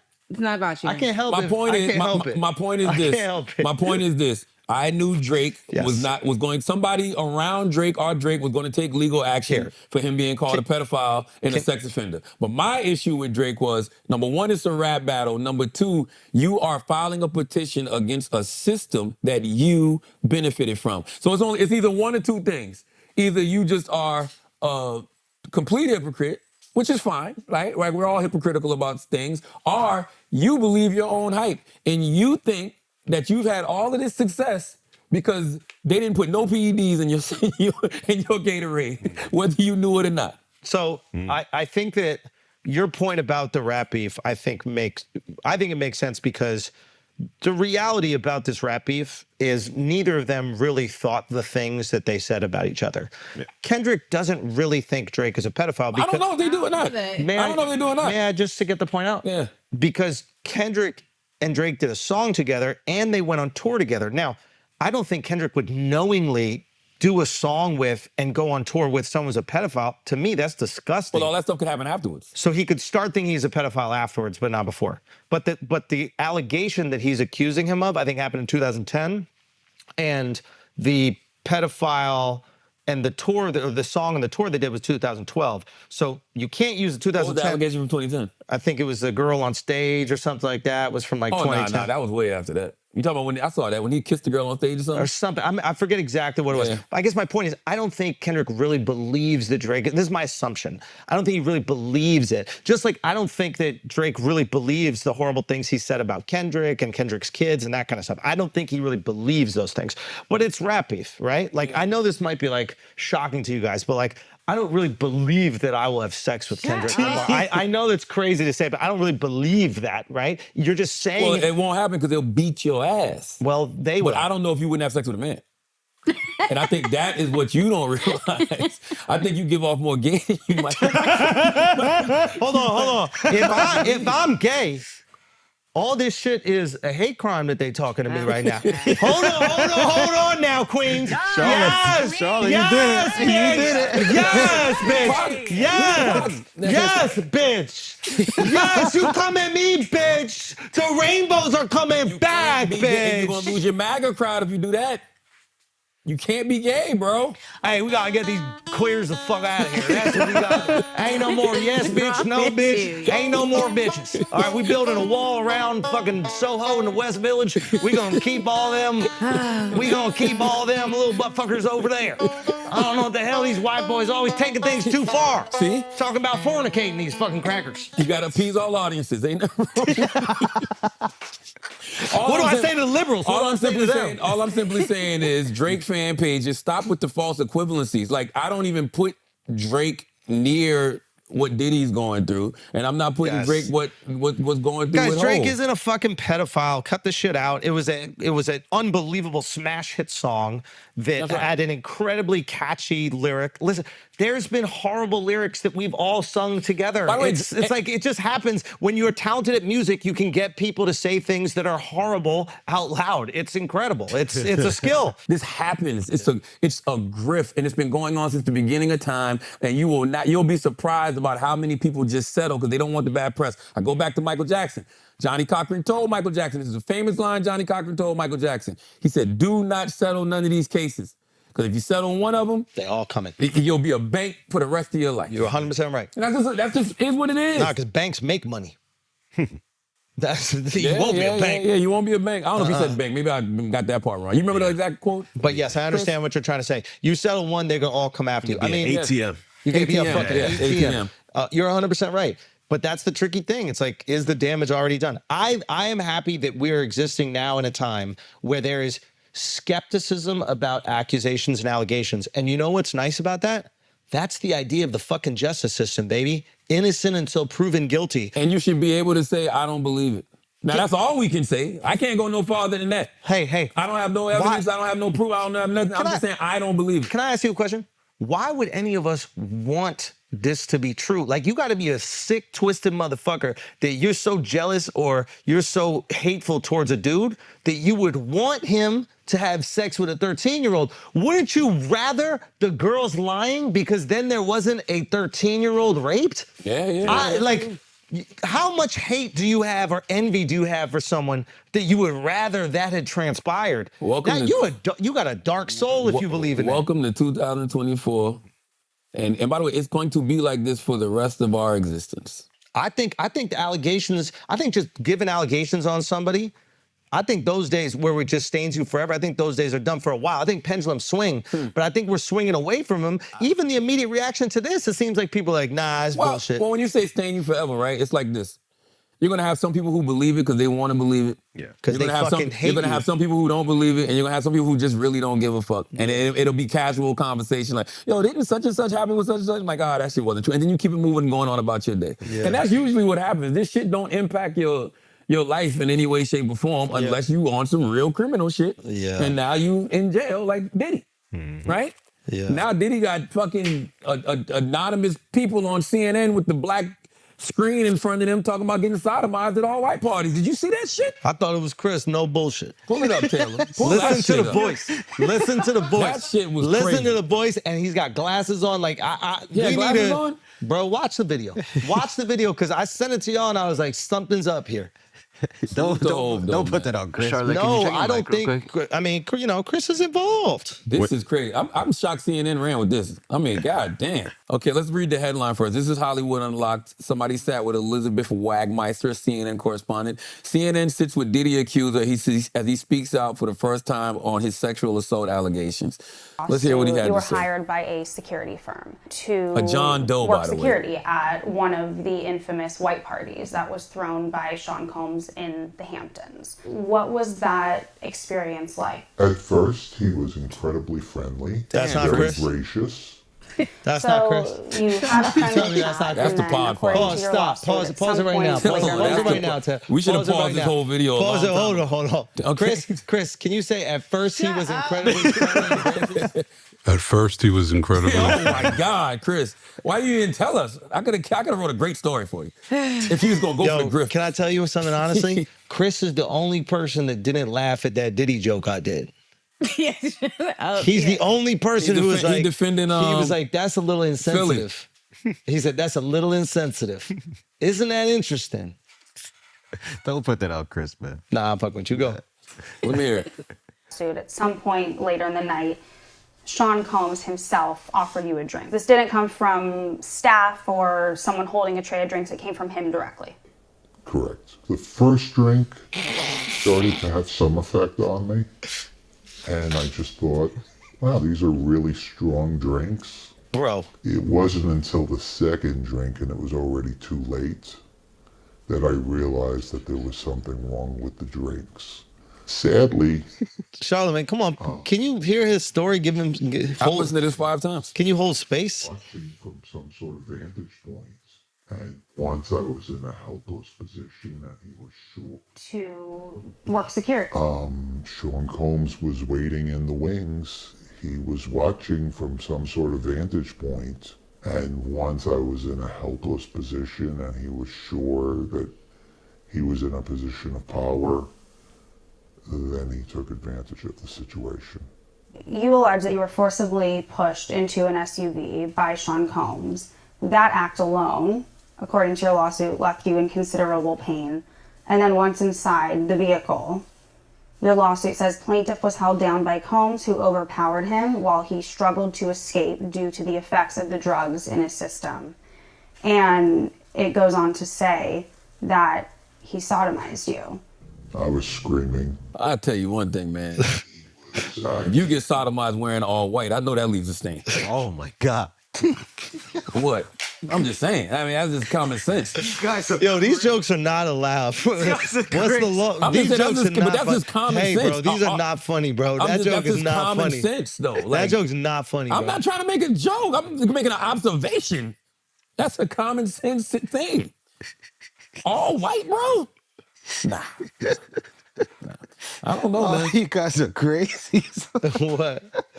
I don't Why? know. What do you think the outfit looks like afterwards? Like you was riding a bike in the rain? That shit turned, the pants turned to a khaki. Hey, the pants turned to a khaki suit. That I know. The pants turned to the color You got some of a Dickies khaki on suit. afterwards, literally. You look like you're going to an all-white party, but you're leaving looking like you're doing construction. Okay? Jesus Christ, man. I don't know, man. I don't fucking know. What do you think? It just makes me uncomfortable. Yeah, I just don't think that you should be able to make these kind of accusations as a John Doe. That's all I'm saying, yeah, but man. like, and to that Chappelle joke, it's like if you're a dude, this shit is so embarrassing, man. Imagine, you know. And it's on CNN. Like CNN, like, yo, I expect more. Chappelle had that joke. He's like, there was a serial in Texas, and 5 people have come out, and he goes, so you know that guy's thousands. They Chappelle jokes? Oh, come on, dude, don't do that. I thought that was only you. Stop making me the but that joke is the hilarious part of that joke is the fact that like a dude would not want to talk about it. You'd be so embarrassed of what people would say. Yeah. I just don't. But even I agree with that. That's why it is hard for male victims to come out. What does? The guy. Oh, you think that guy's gay? Yeah. Not willingly, Taylor. Did you hear anything that he just said? Gay guys can get though. My God, we don't stand a chance. I mean, like, we just don't stand a chance. Like, why? The Like, logic's there. Nah, they can. what does him being gay got to do with anything? That is true also. Like, gay being gay has nothing to do with I'm going if off his what you're story is saying. true, him being gay has nothing to do with anything. He still got taken advantage of, allegedly. No, you're right, but you're saying like as a man that's embarrassing and everything else just because they're a man though. But no, even if, because he got raped. even if you're gay. But no, I was saying because he's a man. I wasn't saying that. I wasn't But saying even that. if you're gay, I wasn't saying that. Even if you're gay, that's still You got me. You got me. You fucking got me. But dude. even if you're gay, that's embarrassing. Nah, it's also embarrassing, but it's you know. It is really embarrassing. No, even if you're gay, that's still embarrassing. You don't want that to happen to you. No, of course you never want it to happen with you. It's horrible. It's horrendous. It's the worst thing ever. But like if a female teacher, you know, fucked me. Crazy, spooky, something hilarious. Come on, go to something else, man. I can't take it. I've heard too much this goddamn podcast. I agree. This episode's not getting monetized. For damn sure. Did y'all see this? What's What? this? Emotional horror tears? Yeah. Oh yeah, man. This girl going through it. God damn. This girl going Lily through it. Phillips gets emotional as she speaks about sleeping with 100 men in one day. In my head, I can think of 10 guys I remember. What the fuck is that? First of all, who's Lily Phillips? She looks different than the other one. There's two multiple of them. girls doing There's this? two of them, yeah. Wow. So there's these two white British girls that are like fucking a lot of people in a short amount of time, and they're blowing up on the internet because of it. And so she did 100 men in a day or whatever. And 100 men in a day is crazy. Yeah. What's she crying about? But 20 men. she's like it's. yeah. Wait, She's an what's your adult number? film What's star. Yeah, not what's crazy? the amount of men that's not crazy? Is she a slut though? Like she's She's an adult film star. Taylor. Okay, Stop exactly. that shit, but yo. I'm just saying. No. as an In adult Trump's film America, star- we're not saying sex worker no more. We're saying slut or whore. We're going back to the basics. We got to stop trying to make an this shit adult- refined. She's an adult Ain't no film star. adult But I'm actress. just saying, like, What they is do- adult actress? Then what the fuck are actresses? What's Angelina Jolie? Got a point. She's an adult actress. What's Emma Stone? Well, She's an adult actress. adult film. Like they don't call movies adult films. Call it a horror film. Call it slut film. We gotta horror stop movie. trying to make it. If you not, This is it's a horror movie. She slept with 100 men in one day. Now she's crying about it. This is a horror movie, guys. That is a horror movie. Tell but- me about Freddy Diddler. What did Freddy Krueger do to her? What did Freddy put his fingers? Like feeling so like robotic. Like by I think like the 30th, like when we're getting on a bit, I've got like a routine of like how we're gonna do this, and like it just sometimes you'd like disassociate and be like, like it's not like normal at all. In my head right now, I can think of like 5, 6 guys, 10 guys that I remember. That's really sad, man. That's it. That's really sad. Go home, hug your daughter, bro. Like, Huh? if I didn't Go have home to and hug your daughter, bro. No, man. just, That's really sad, man. but yeah. I feel Why bad. is she? I feel bad for her. But what's the problem? But I'm saying, why is she? I still don't get why she's crying. Like, what's the problem? Because she's coming to the realization that what she does for a living is really She just needs to go to therapy. yeah. Who support you? It's kind of hard to You know what's funny? let them down. Pause. It's not funny, but like, I think that they're able to stomach a little bit more than the average person. You Like think people, 100 in a day? She got a crazy no. stomach. That shit is titanium. That shit is vibranium, adamantium. What do you Wolverine mean? claws. What? Yeah. Her whole gut is fucking adamantium. Meaning like if a regular girl, fucked a few guys in a day, she'd probably feel pretty horrible about it. But because of whatever she's gone through in her life, a few guys in a day doesn't really make her feel that bad. But she reached her number. You feel me? Like, you're right. Her number's just higher. You're like right, the you're average right, girl you're might be like, if I have sex with more than one guy, I'll feel like a whore. I'll feel like a slut. I'll feel like really degraded, and it will make me feel awful. Because of what she's went through as a kid, 2 or 3 or 4 guys ain't really that big a deal. But 100, that shit is past her number. This Shade Room caption is funny. Adult film star Lily Phillips talks about her experience sleeping with 100 men in one day. Phillips was visibly emotional during the conversation and said she does not recommend the experience. Hey, I appreciate you giving that advice at the end. I think most girls know that they don't want to sleep with 100 men in a day. Taylor, do you need somebody to say to you? No. I don't recommend the experience. Who's taking recommendations from a professional whore? You say you did what in the past life? I no wonder what happened in her past life to like even Past life or like as a child or saying? Oh, sorry, yeah, as a child. I think we can guess. No father, maybe. I mean, yeah, probably. Yeah, definitely a lack of a male role model somewhere. It's not only no father, it's also like I'm sure sexual trauma. Like there's some absolutely horrible shit happened in her life to where She's a pretty girl she too. might have just been like- broke. bro, she's beautiful, man. Oh, she might have just been broke. Yeah, but if Somebody you look, came to her and said, "Yo, let's make some quick money," and this. if you look like her, you could get money easy. That's not a problem. You don't got to fuck 100 guys for it. You could be. Day. I mean, did you stop to eat? She ate. God damn. It seems like it was like a gangbang though. What? Yo, Taylor. I'm going pee. Man. Yes. I'm going pee. I didn't think. I mean, did anybody in here think it was one at a time? Did anybody in here think it was a single How file you made line? it seem like Did anybody think it was a single file What? line? You thought it was like the How pharmacy? you made it seem? You made it seem like it was one at a time. Taylor, you're the best. You're the best. But you know what's crazy? Most porn stars, like, they'll have a whole career, and then usually when they start getting older, then they start to regret it. She just expedited that hit the feeling. number, yeah, like It's interesting. Yeah, I didn't know it was about. Do you know how old she is? No, but I didn't know it was about an amount. I knew that there was like a desensitization, but I thought that shit was all the way through. But it's probably like hot sauce.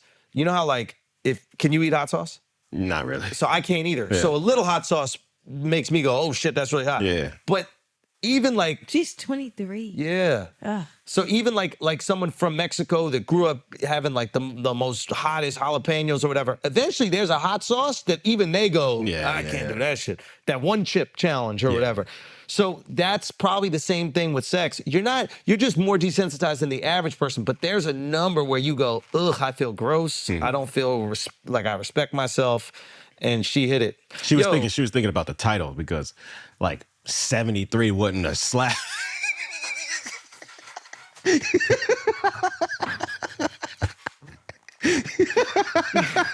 Yo, them thumbnails get you all the time. And you know she got a manager or something that was like, I don't know if 73 is gonna do it. Like, think about how round that number 100 is. Bro, the difference between 73 and 100. Bruh. It's nothing at that point. Nah, it's hella. I mean, it's a hella, but I mean, when you're already up there, you might say, all right. Oh my God. What happened? The difference between, just like this poor girl, man. I feel really bad for her, bro. Maybe she doesn't want my sympathy. I don't know, but I do feel bad for her. I wish she just didn't have to do these things. I just want to know why. I mean, I guess I got to read. Attention, my boy, attention, you bro. know why. I mean, 100 guys in a day will do it to you. 100 guys in a day will have you reflecting on life. Like, what the fuck is wrong with me? The way women are like promoting their OnlyFans, they have to just keep one up the situation. I know a lot of girls who are getting off that shit, yo. I got a homegirl who just recently got off OnlyFans, and she had 2 customers that was holding her down. Like, I'm talking about, she was paying all her rent and shit with these 2 customers, but she just got tired of that. Like, she was just like, she felt like she was like whoring herself out a little bit. You know what I mean? A little bit. That's the job. Yeah. She was a whore. Yeah. That's the job. I think what we've tried to do is because we want to be so inclusive to people, we've normalized things that we actually don't feel are ethical or right. I think there's we other don't adult feel like it's right. There's probably other adult film stars out there like, yo. Yeah, I'm judgmental. There's other adult film stars probably looking at Lily like, yo. You got to chill out. Wildin'. Like, wildin'. Yeah, you're wildin'. 100 in a day, and you probably got paid the same day rate? You can't give me the same day rate for 100 Did they get paid? Who? I need to know what that shit looked like afterwards. Is it on video? Yeah. I need to know what that shit looked like in 99. Yeah, you can buy the I need video to know, and Al. watch. 100 v1? Yeah.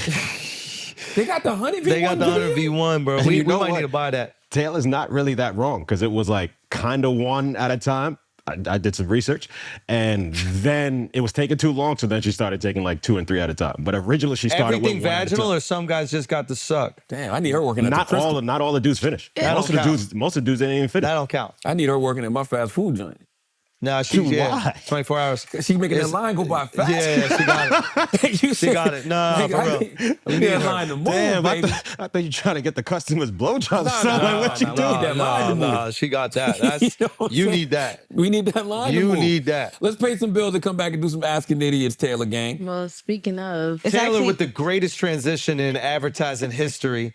Guys, if you got to be number 100 in a 100-person gangbang, and you're looking at just a fucking French dip sandwich, and you got to stab that because you're number 100, you might need to get on the chew. You might need to get on the sauce. You might need to get on the PEDs. And Blue Chew is going to make sure that you complete that century mark right there.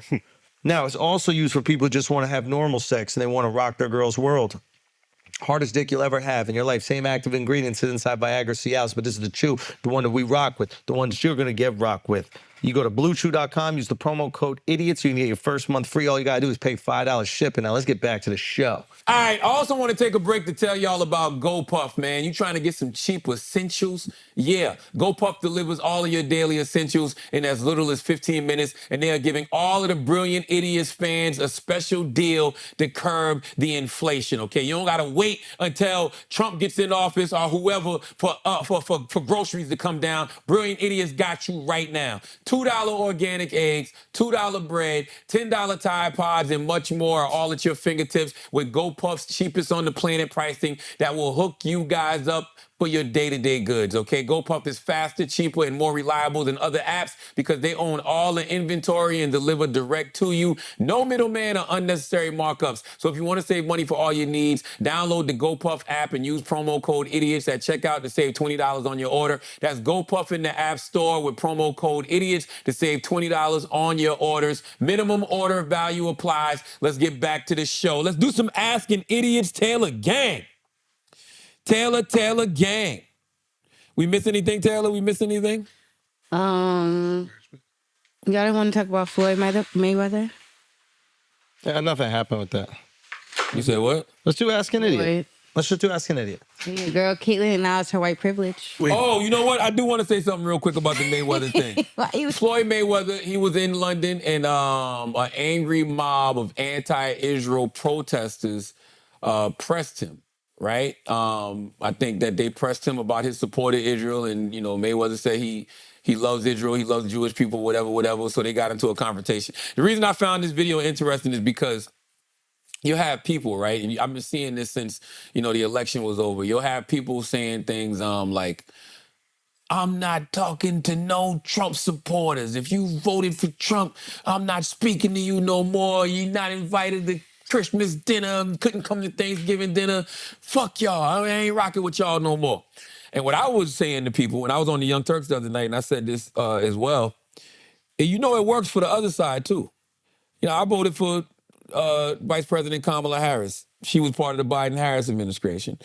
You have plenty of Muslims, plenty of Arabs here in America who they're very upset at them because they were funding the war in Gaza. So when they think of those 50,000, Palestinian kids, 70% of them women and children who were killed, they point to that administration and say, y'all were the ones funding this. So you think those people don't have the right to be mad at me? I would hope they wouldn't be. But my point is that's how they look at it. They look at it as, oh, you supported somebody who's aiding and abetting the killing of us. Mm-hmm. Right. And they have every right to feel like that. So my whole point is, yeah, people can feel whatever they want. That's right. I don't think it's like sound logic, but they can feel whatever they want. I think it's ridiculous. Because everybody has their issue. Everybody has their issue. That's you might have another issue that somebody's really speaking to. That's right. You might be Ukrainian, and now that same Biden administration is funding the war that you really care about. Right. So how could you not support them? You might have empathy. You might be like, man, it's a real tragedy what's happening over there in Gaza, but also I'm Ukrainian. We need these missiles to push back Russia. That's how you could feel. Also, yes, I have sympathy for what's going on in Palestine, but I got issues here in America. I voted for issues here in America. You know what I'm saying? So 100%. It's like everybody's pointing the finger and saying, we stand on this. Like, I hate the moral high ground. We stand on this moral high ground. None of us have the right to stand on it because those same people who are pro-Palestine, they don't like us for voting for the Biden-Harris administration. That's all I'm saying. And then there's people pointing at the Trump folks, and they don't like the Trump folks. Everybody's a hypocrite, man. We're all fucking hypocrites. And I think that's why we get annoyed when people stand on that moral high ground and try to finger wag at us. It's like, you're not perfect either, bro. So why don't you just do your thing, talk about the shit you love, that's right, and don't judge me for doing my thing. That's right. And don't try to get patted on the back for judging me. Because nobody's right.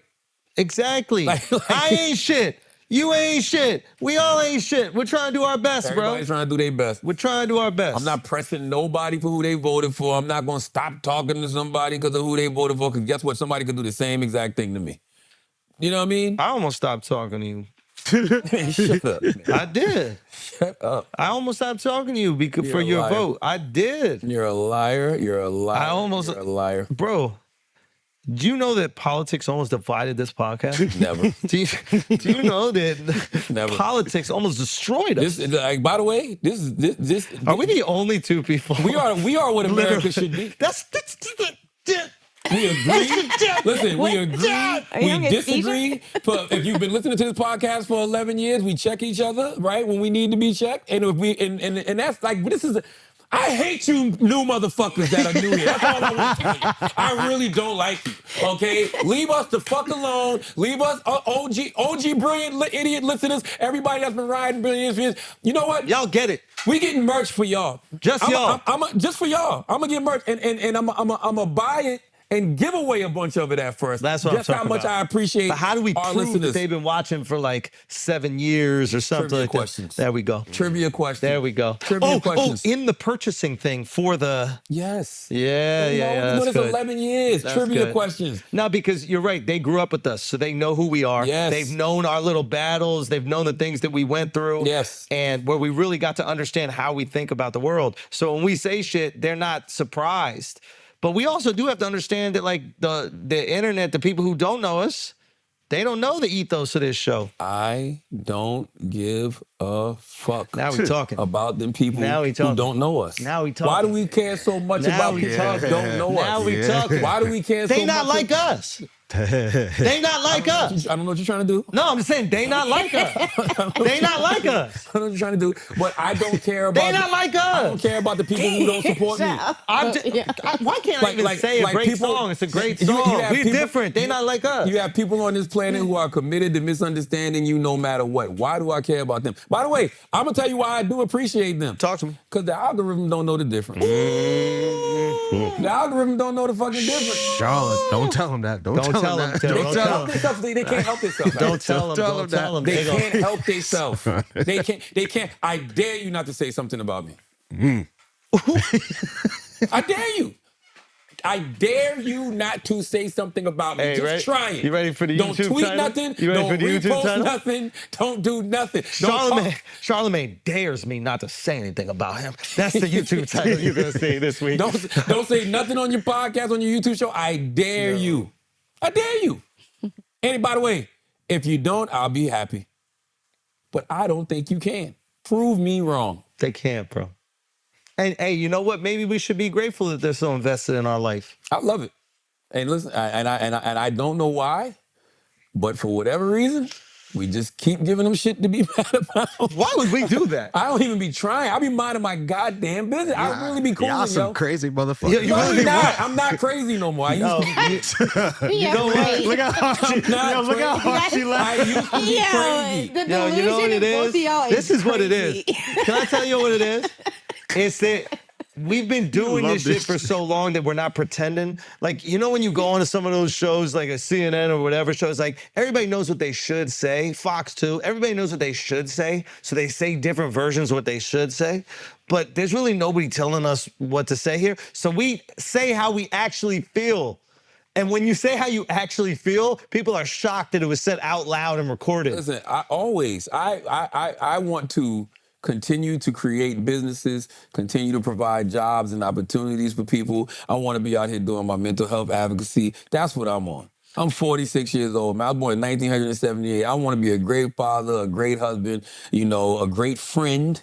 Because all of that shit is what really matters to me at the end of the day. I'm not out here on no clout chase. I'm not out here trying to say things to go viral. I'll just be out here cooling. Yeah. Okay? That's what I do. It's like people be sending me stuff mad at me for. I'm like, what did I do? What did I do? And Ain't I'm that looking scary? at some shit from 12 years ago. I'm like, I don't. That's the scary shit when you get a YouTube link in No, your it's not. text No, it's message. not. What's the scary? You know why? Scary. You know why it's not scary? It's not scary because the Breakfast Club documentary gonna be so fire, and they just be reminding me of shit like, oh shit, that was something. Put it in. Oh, and by the way, Breakfast Club documentary is in the works. We got 15 years. We've been recording every day since we stepped into that goddamn studio. We got 15. Well, we just turned 14. So 14 years of content. See, my 15 brain. years ago, I was on my mama's couch. My brain just wants to make jokes. Like you're saying something really thoughtful and beautiful. I know. And you just have an underage joke in your brain. He said we just turned 14. I know.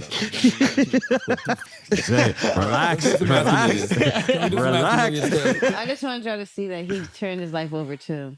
Lil Jon. Shout out Lil Jon. Salute to the man. guy, Lil Jon, man. You came with the right. I love Lil Jon. He's in great shape. I want everybody to close your eyes. So I want everyone take a deep breath in through your nose and out through your mouth. That's what life is about. So when I say an affirmation, you can say it to yourself. It's so weird to hear him this talk is calm. serious? That's what Lil Jon is about. I can't wait till Lil Jon does a book. God bless this was you, a man. joke. I cannot wait till Lil Jon does a book. I fill my mind with only positive thoughts. I am worthy of happiness. This is fire. Slowly come back. It's fire. Let those thoughts stay with you for the rest of the night and for the rest of your life. That's awesome. Each and every one of you deserve happiness. How you feel? You feel better, don't you? Yeah. Yeah, I want him to say what so bad. Let me tell you something about Lil Jon. Lil Jon is a god and should always be treated as such. I listen to Lil Jon music all the time. I was looking at my title shit because, you know, they had the Spotify rap playlist. When I'm in the gym and I'm working out, all my shit is Lil Jon. The crunk era is one of the greatest eras ever in the history of music. And I listen to Lil Jon every day. And I don't think that we put Lil Jon and his we don't give Lil Jon the credit he deserves at all. And you know what? He's meditating now, so he don't need that credit. He's happy with himself. Well, I still want to give it to him. I want to give Lil Jon but that's all his beautiful that flowers. you want to. You're right. You're right. But there's so many people I think in their careers where they're so starved for that validation from the outside that they'll never experience the joy of creation. That's right. And when I see a guy like that doing this right now, I think that's pretty cool. Lil Jon, I think it's awesome. He's been responsible for so many different eras of music. He gave us crunk.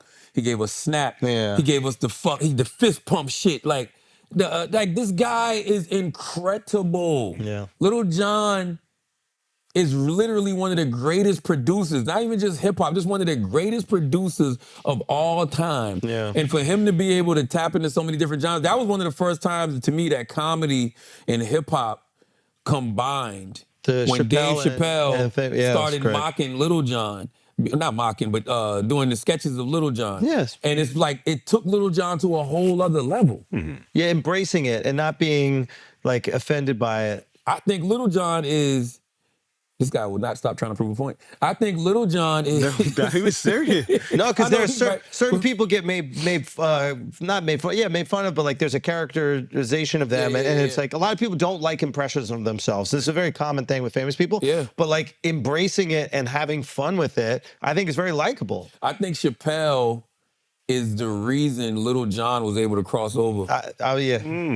Now don't get me wrong. Get Low was a huge, massive record, but I'm talking about Lil Jon, the personality. Yeah. Yes. When Dave Chappelle was having all that mainstream success, Yes. and he did that sketch of Lil Jon, Yes. it made white people be like, Who's this guy? This guy's interesting. Wait a minute, his music's fire oh, too. this who made Get Low?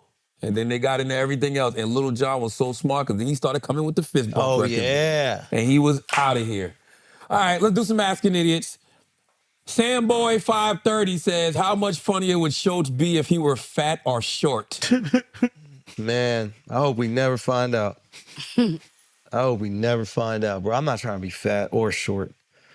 Fat can happen. Short's not gonna I happen. don't want that fat shit to happen, man. But food is good. Bread is Good, delicious. you gotta work out, bro. I know. I do. I do get my workouts in, you know. Okay, Tony El Tragra has a great Brilliant Idiots question. Tony El Tigre, like Tony the Tiger. Tony El Tigre. If you could sell a finger or toe for $100 million each or gain an inch on your meat, how many you selling? I'll give you my foot. You sell a whole foot? Nah, I wouldn't. But like, you wouldn't do a pinky toe for $100 million? You're crazy. Maybe you already got $100 million. No. I definitely don't do that. Maybe you already got $200 million. Don't do that. Because my mom, listen, I love my mom, and it's not even her fault. And there's this video online. I want to let's talk about this for a second. There's videos online. We talk about the bad videos online, like the negative videos. Can I just say something funny real quick? Yes. Just this about us. This is just so funny. Okay. We just be ourselves. People react to us being ourselves. We react to them talking about us. Yeah. And the cycle continues over and over But I just want to tell you, we always talk about the false things that are said about you online. Like, there's a lot of false propaganda, negative propaganda. There's a video online, bro, that when I was home for Thanksgiving, my mom was telling me about it. I'm like, Mom, don't watch that stupid shit. How much? 300 million? Bro, these motherfuckers said I had a $10 million house in the Hamptons. Let me tell you how stupid people are. They said I had it's not true. They said I had a $10 million house in the Hamptons. This is the one that was really crazy. They said I had a mansion. That one wasn't crazy. No. They said I had a mansion in New York that was like 146,000 square feet. You probably got that shit, my boy. Bro, think about what I'm saying. That's a mall. What did 140? I can believe it. Bigger than a mall. I believe it. How much did Kamala pay you to talk all that shit during the... I ain't getting no money. That's another motherfucking man, thing. get out of Why here, I ain't getting bro. no money? I know.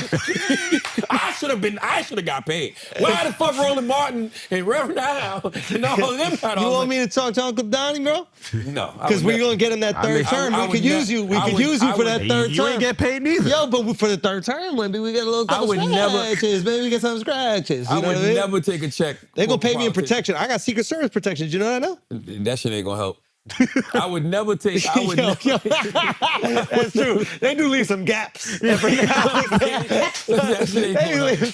some. Yeah, I'm gonna get my dodging and ducking. I would never take a check from a politician because of that. Because all of that shit comes out and people look at it and be like, "Oh, this person was compromised." You know what I'm saying? What? Tell them they gave you the 50 mil, bro. No, Tell they them didn't. Give me 50 Remember, she gave me But 50 mil. There's a video on YouTube. I just want all of y'all to know that shit is not real. How much they say you got? How much? Bro, the shit was unbelievable. You got 250. You have 250 million, right? You got No. at least 250 Motherfuckers million. that had a $10 million house in the Hamptons, 146,000 square foot in New York. They had all of these Mercedes Benzes, and I'm like, y'all really don't know me, huh?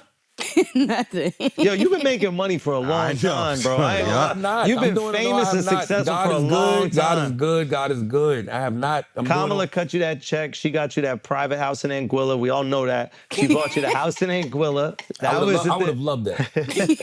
I would have happily, let me tell you something. I would have happily taken that check. I would have named it Kamala's house. Because when I rented out, it would have said Kamala's house. I wish. Okay, I wish I was on that Let me level talk get to those Uncle kind of Donnie, perks. bro. I'm saying. Third term. He's not gonna need nothing for a third term. What do you mean? But you didn't answer the question. You said, What's the you said you give a question? whole foot. What would you do? No, I wouldn't give a whole foot, but you're crazy if you don't give a pinky toe for 100 million. I don't think I would do that. Each pinky. Why wouldn't you just do it to donate to a cause that you care about? You that selfish that you need I'm your gonna give him a pinky and take the money and then donate to a cause? You got 45 years on that pinky. That pinky don't need any more 46. wear and tear. I don't know. I would have to talk to some diabetics who got limbs removed, like who got feet, who got toes removed, and just see how it was. I think they're all right. They're walking around. I mean, Deion Sanders got pinky toe ain't. Deion Sanders got no toes. He got He's seven. walking around That's just true. fine. That's true. What do you mean he got no toes? They had to remove a few of his toes. Yeah, he had Are you taking the money or are you taking the other part of the question? No, I don't need any more dick. I'm married. Now you can always use a little more dick. Nah, for what? No, why do you? Yo, This guy needs big Charla, dick. He loves big you dick. have 4 kids. He loves you big prove dick. you got a dick. Yeah. Man, I'm gonna tell you something. I seen one on Pornhub the other day. I was like, God damn. Yo, that is And the crazy crazy. part is, let me tell you something. I went back and looked at this video. Listen, This I went guy back and is looked so at this video straight. 2 or He's 3 so times. straight. And I was like, So because the heterosexual. crazy part is, Yo. I went back and looked at the video 2 or 3 times, and on the third time, I was like that girl in that video. I got emotional because I was like, I keep coming back to this video looking at this dick. Yo, you're crazy. We almost made it a whole show. What was the without video? The case. What was the video? What Bro, was he you wanna white? see this shit? Yeah. Was Let me he see if I white? can- Was he Bro. white or black? Black. I'm talking about, yo, this shit, this is the girl's ass. watch black look, porn? look. This is the girl's ass, right? Yeah. This was the dick. Get that shit up. Get that, That shit shit up. was like, Get what that the shit up. fuck? Get that shit up. Get that shit up. You can arm wrestle with this shit. What the fuck? Let me see if I can find this shit, These man. guys looked at dick in porn. Of course. No, not I guys. don't look at That's dick in shock. porn. I'm just telling you that. You trying to say you don't compare your dick when you watch there's porn? one I don't porn look star. at dick in porn. No I'm just telling you bullshit. that this dick was kind of hard to not look at. There's one dude I could probably draw the veins on his shit by memory. What? I probably could. Rick from Backroom Casting Couch. She got a little dick, but I could draw that shit pretty accurately. Rick Like from if it was a Backroom- police sketch, if someone was like, yo, his dick stole something, I could draw that shit up and you know exactly who stole it. It was Rick from Backroom Casting Couch. Yeah. Yeah. Big top vein. No, let me type in Ebony. Big top that looked like one of them buses in Britain. Double decker. Dick got double decker energy. I can't find it now. What do you mean I you can't find? You watch it 4 I know times. you Go to bookmarked most it. viewed. Just Most go to most viewed. viewed or recently viewed. Or I you, don't have a membership. What do you mean? On Pornhub? You Yeah. did you even bookmark it? Pornhub got recently viewed? I don't know. I'm assuming. What did you look? I mean, you probably searched big black dick or whatever when you was. No, I did not mean to come across this shit, man. Right? Like, you must, if you like black dick, because I asked him, right? I was like, yo, you I'm watch actually black dick? glad I can't find this shit no more. Ain't no way Pornhub knows what you like. You got to search black dick. You do. You gotta search by dick. You search bro, I porn typed by evidence. dick. gotta All I search did was by type in Motherfucker evidence. searches by dick. You like big black dick. Da, da, da, da, da. I'm just glad I can't find this shit no Yeah. more. Because I'm not gonna lie. That was the first time I questioned myself, bro. Oh my, that is not the first time. First time I questioned myself. I don't give a fuck. But that time I was like, whoa. Wait. Why? Like, you hear something in your head like, you going back for the dick now. Sit your stupid ass down. What? So what are you Now let's get to the bottom of it. Yeah. Hold on. So you went back for the dick, right? And then I bet you if I showed you, if I find this video, I'm gonna send it to you the fucking night. just yo. find it right now. I don't even know what to begin. I don't even know where to begin to look, man. That shit. You question yourself. So wait, you were just looking at the dick, but maybe it was more just like in the way that you ever see like a dwarf or something, you're just looking at it for size you're and like, what scale. the fuck is yeah. that? So maybe it's not like you're in love with the penis. It's so large. You're like, wow, I got to look at that. That's exactly what it was. But what was happening with your mouth while you were watching? I think that's the most important thing. Like, what was happening? You were like, damn, my shit feels empty. I mean, why does it feel so empty in here? yeah, this is crazy. It was crazy. Let's go to another asking You idiot. couldn't find one big black dick in the whole porn search? I wanted to show you the one. Sam's. It's the one, bro. Sam's lives. She got to take the sword out of the rock. What is that thing? Excalibur? Yeah, or something What like that shit look like? Could she handle it? Sam's lives. She took the whole she was thing? definitely taking it. That's really the reason that more dick don't really matter. What do you mean by that? She was not fazed by that shit at all. She was not fazed by it? No. But maybe No, she wasn't a porn. This was an amateur hour. This wasn't no porn video. This was amateur shit, yo. I mean, wait. I don't. She It's can have all. an OnlyFans She's right probably all the professional. I time, think they're all yeah. professional. No, on Pornhub it's amateurs, like just regular people. Doesn't mean she don't take don't it get me wrong, regular. Pornhub has the scripted ones too, but they have regular people. They have. Do you think homies. it's possible the dick went in and then curved back around like a match car track? Nah, that shit ain't had no curve in it. This That shit was motherfucker straight. believe in the categories. It says amateur. It's the first time. He's so adorable. I know. He's so adorable. Y'all think everything on here is produced? It's not about being produced, that's not but being even produced. amateur-wise, they probably Amateur take means it all you're not the making time. money. They're making money. On Pornhub? Yeah. Nah, some of this shit is just like they catching each other fucking in the car. It's like that's Sorry, you act like you got taken on a regular. If I was a woman, I would be so scared in 2024. You believe, and now I get why black people freak out with magic. Because y'all believe everything. Y'all believe everything. If you think porn is real, no, man, listen. No, Pornhub has amateur videos. Yes, but they still a planned out video. yeah, Charla. it's a genre that they're faking. Yes. No. Yes. No, they're not. Yes, it is. No, they're not. Yo, don't tell them. Hey, don't tell No, them. there's some videos where it looks like someone's filming them. Don't tell them. Don't No, tell them. that's not like you got guys that are literally plot. They can't. There's camera phone videos. Hey, on don't tell. Pornhub. Hey, don't tell. Hey, don't tell. Because listen, No, y'all don't he's do gonna enough. wake Y'all- up. He's gonna wake up on the 26th of this month. He's gonna be like, oh my God, the milk is drank and the cookies are gone. I guess the reindeer came. Shut up. I guess Santa came and ate all the cookies and the milk. This is. He's gonna be like, an amateur wait, video. Rick is not really casting? I'll tell You can make $1,000 or $5,000 a day. I'll tell you this. Yeah, tell me. You think a dick like that is amateur? I think I found it. Hold on. I think I found it. Black Friday. I think I found it, y'all. Hold on That a was second. remarkable. Yeah, that was I think this might be Yo, it. make that a clip, Let me see it. Let me see it. I'll be able to tell. I don't know. Is this it? Was she making sounds and shit? This is wild. I don't know if that's it. This ain't it. Let me see. Nah, this ain't it. Because the one I saw, he started off. It's Stop like he hoarding slapped, it. It's like he slapped it on there just to Stop fucking show hoarding off. it. You're hoarding it. You gotta share with the. Oh shit, though. That's pretty large, though. Yeah, see what the fuck I'm saying? You saw? See? That shit is like the fuck. That's like a midget. No, for real, man. That's like the midget in the circus. You know, like the bearded midget. Like, oh shit, what the fuck is that? Let me see. It's the bearded lady, not the bearded midget. Whatever the fuck. Midgets can grow beards. You know what I'm Yo, Charlamagne, every time I see this midget with a beard, he's like, how the fuck did it? You need to be in a carnival. How'd you grow a beard? You're a midget. But that's what I mean. Nah, that girl is going for it. You see what I'm saying? Kudos to that girl, man. I think that's a different girl, but that's the same dick I was looking at. I mean that in the most heterosexual way. Y'all want us to stop making these jokes, yo? Y'all want us to stop? Taylor's New brilliant thirsty. idiots. New brilliant idiots. Y'all want this to stop? You can't even barely. Yeah, watch Taylor. Watch Taylor. Taylor never said a time dick. this topic Taylor comes never up, they said a got- dick was big in her life. Every time this topic comes up, Taylor shows us why she goddamn is not shallow how. First of all, let me tell you something.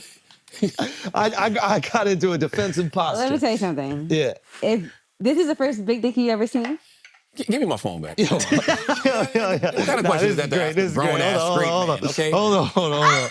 we already talking about it. Now you offended. No. Tell Is us. that not a large penis to you? No, it is. But like, Okay then, so why you about to judge me? You watch porn all the time, right? you think that's a regular porn dick? Yes. That's a regular porn No, dick? it's not a regular porn dick. You couldn't take that. I'm not even having this conversation, but You that's not couldn't a take regular that. porn dick. There's no way you could take that. My man.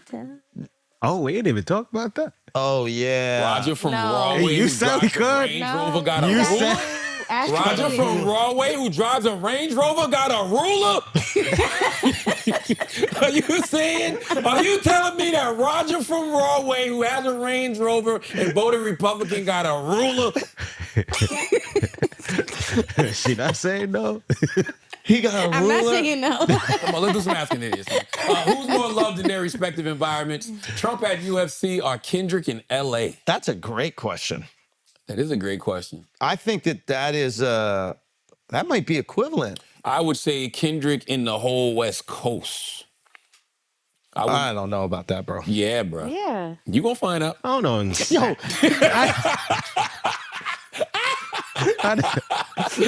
Better carry that tail with you. listen, I got. On the table. Hey, you never know. Somebody come up, ask for a drop. You know what I mean? You gotta be very careful out here. You gotta be very careful out here. You want it to happen. Yo, you a hater, bro. Andrew be out somewhere. That's when he gonna hit. Oh, was that shit that come on at the beginning of Euphoria? Oh, What's that? What's that? It's What the is thing it? from the What is Wizard. Wiz, the Wiz. it's the Wiz backwards. Oh, my It says gosh. everything they say about me is true, but it's backwards. Yeah. You didn't know that? What are we talking about? When he was He doing- wasn't making the It's sound just- at all. That's You sound like the evil witch of That's the not how it West goes. or whatever. I saw Wicked too. I went to go see it. You saw Wicked yet? Hell yeah. It was so good. wicked. Fuck with it? I cried for the last 2 hours of it. Really? First hour Why was were you ass. crying? What do you mean why was I crying? It's a beautiful story about friendship. Yeah, but like you were crying. I'm gonna bleep this, but I text my boy. I was like, man, sitting here watching Wicked, man, thinking about how you. Proud of you, my boy. I did think about that for a second. I was like, proud of you, my boy. I don't know who you're talking about. wanna Now. know I know who you're talking about. Oh my god! Really? So you texted Lena Waithe during Wicked.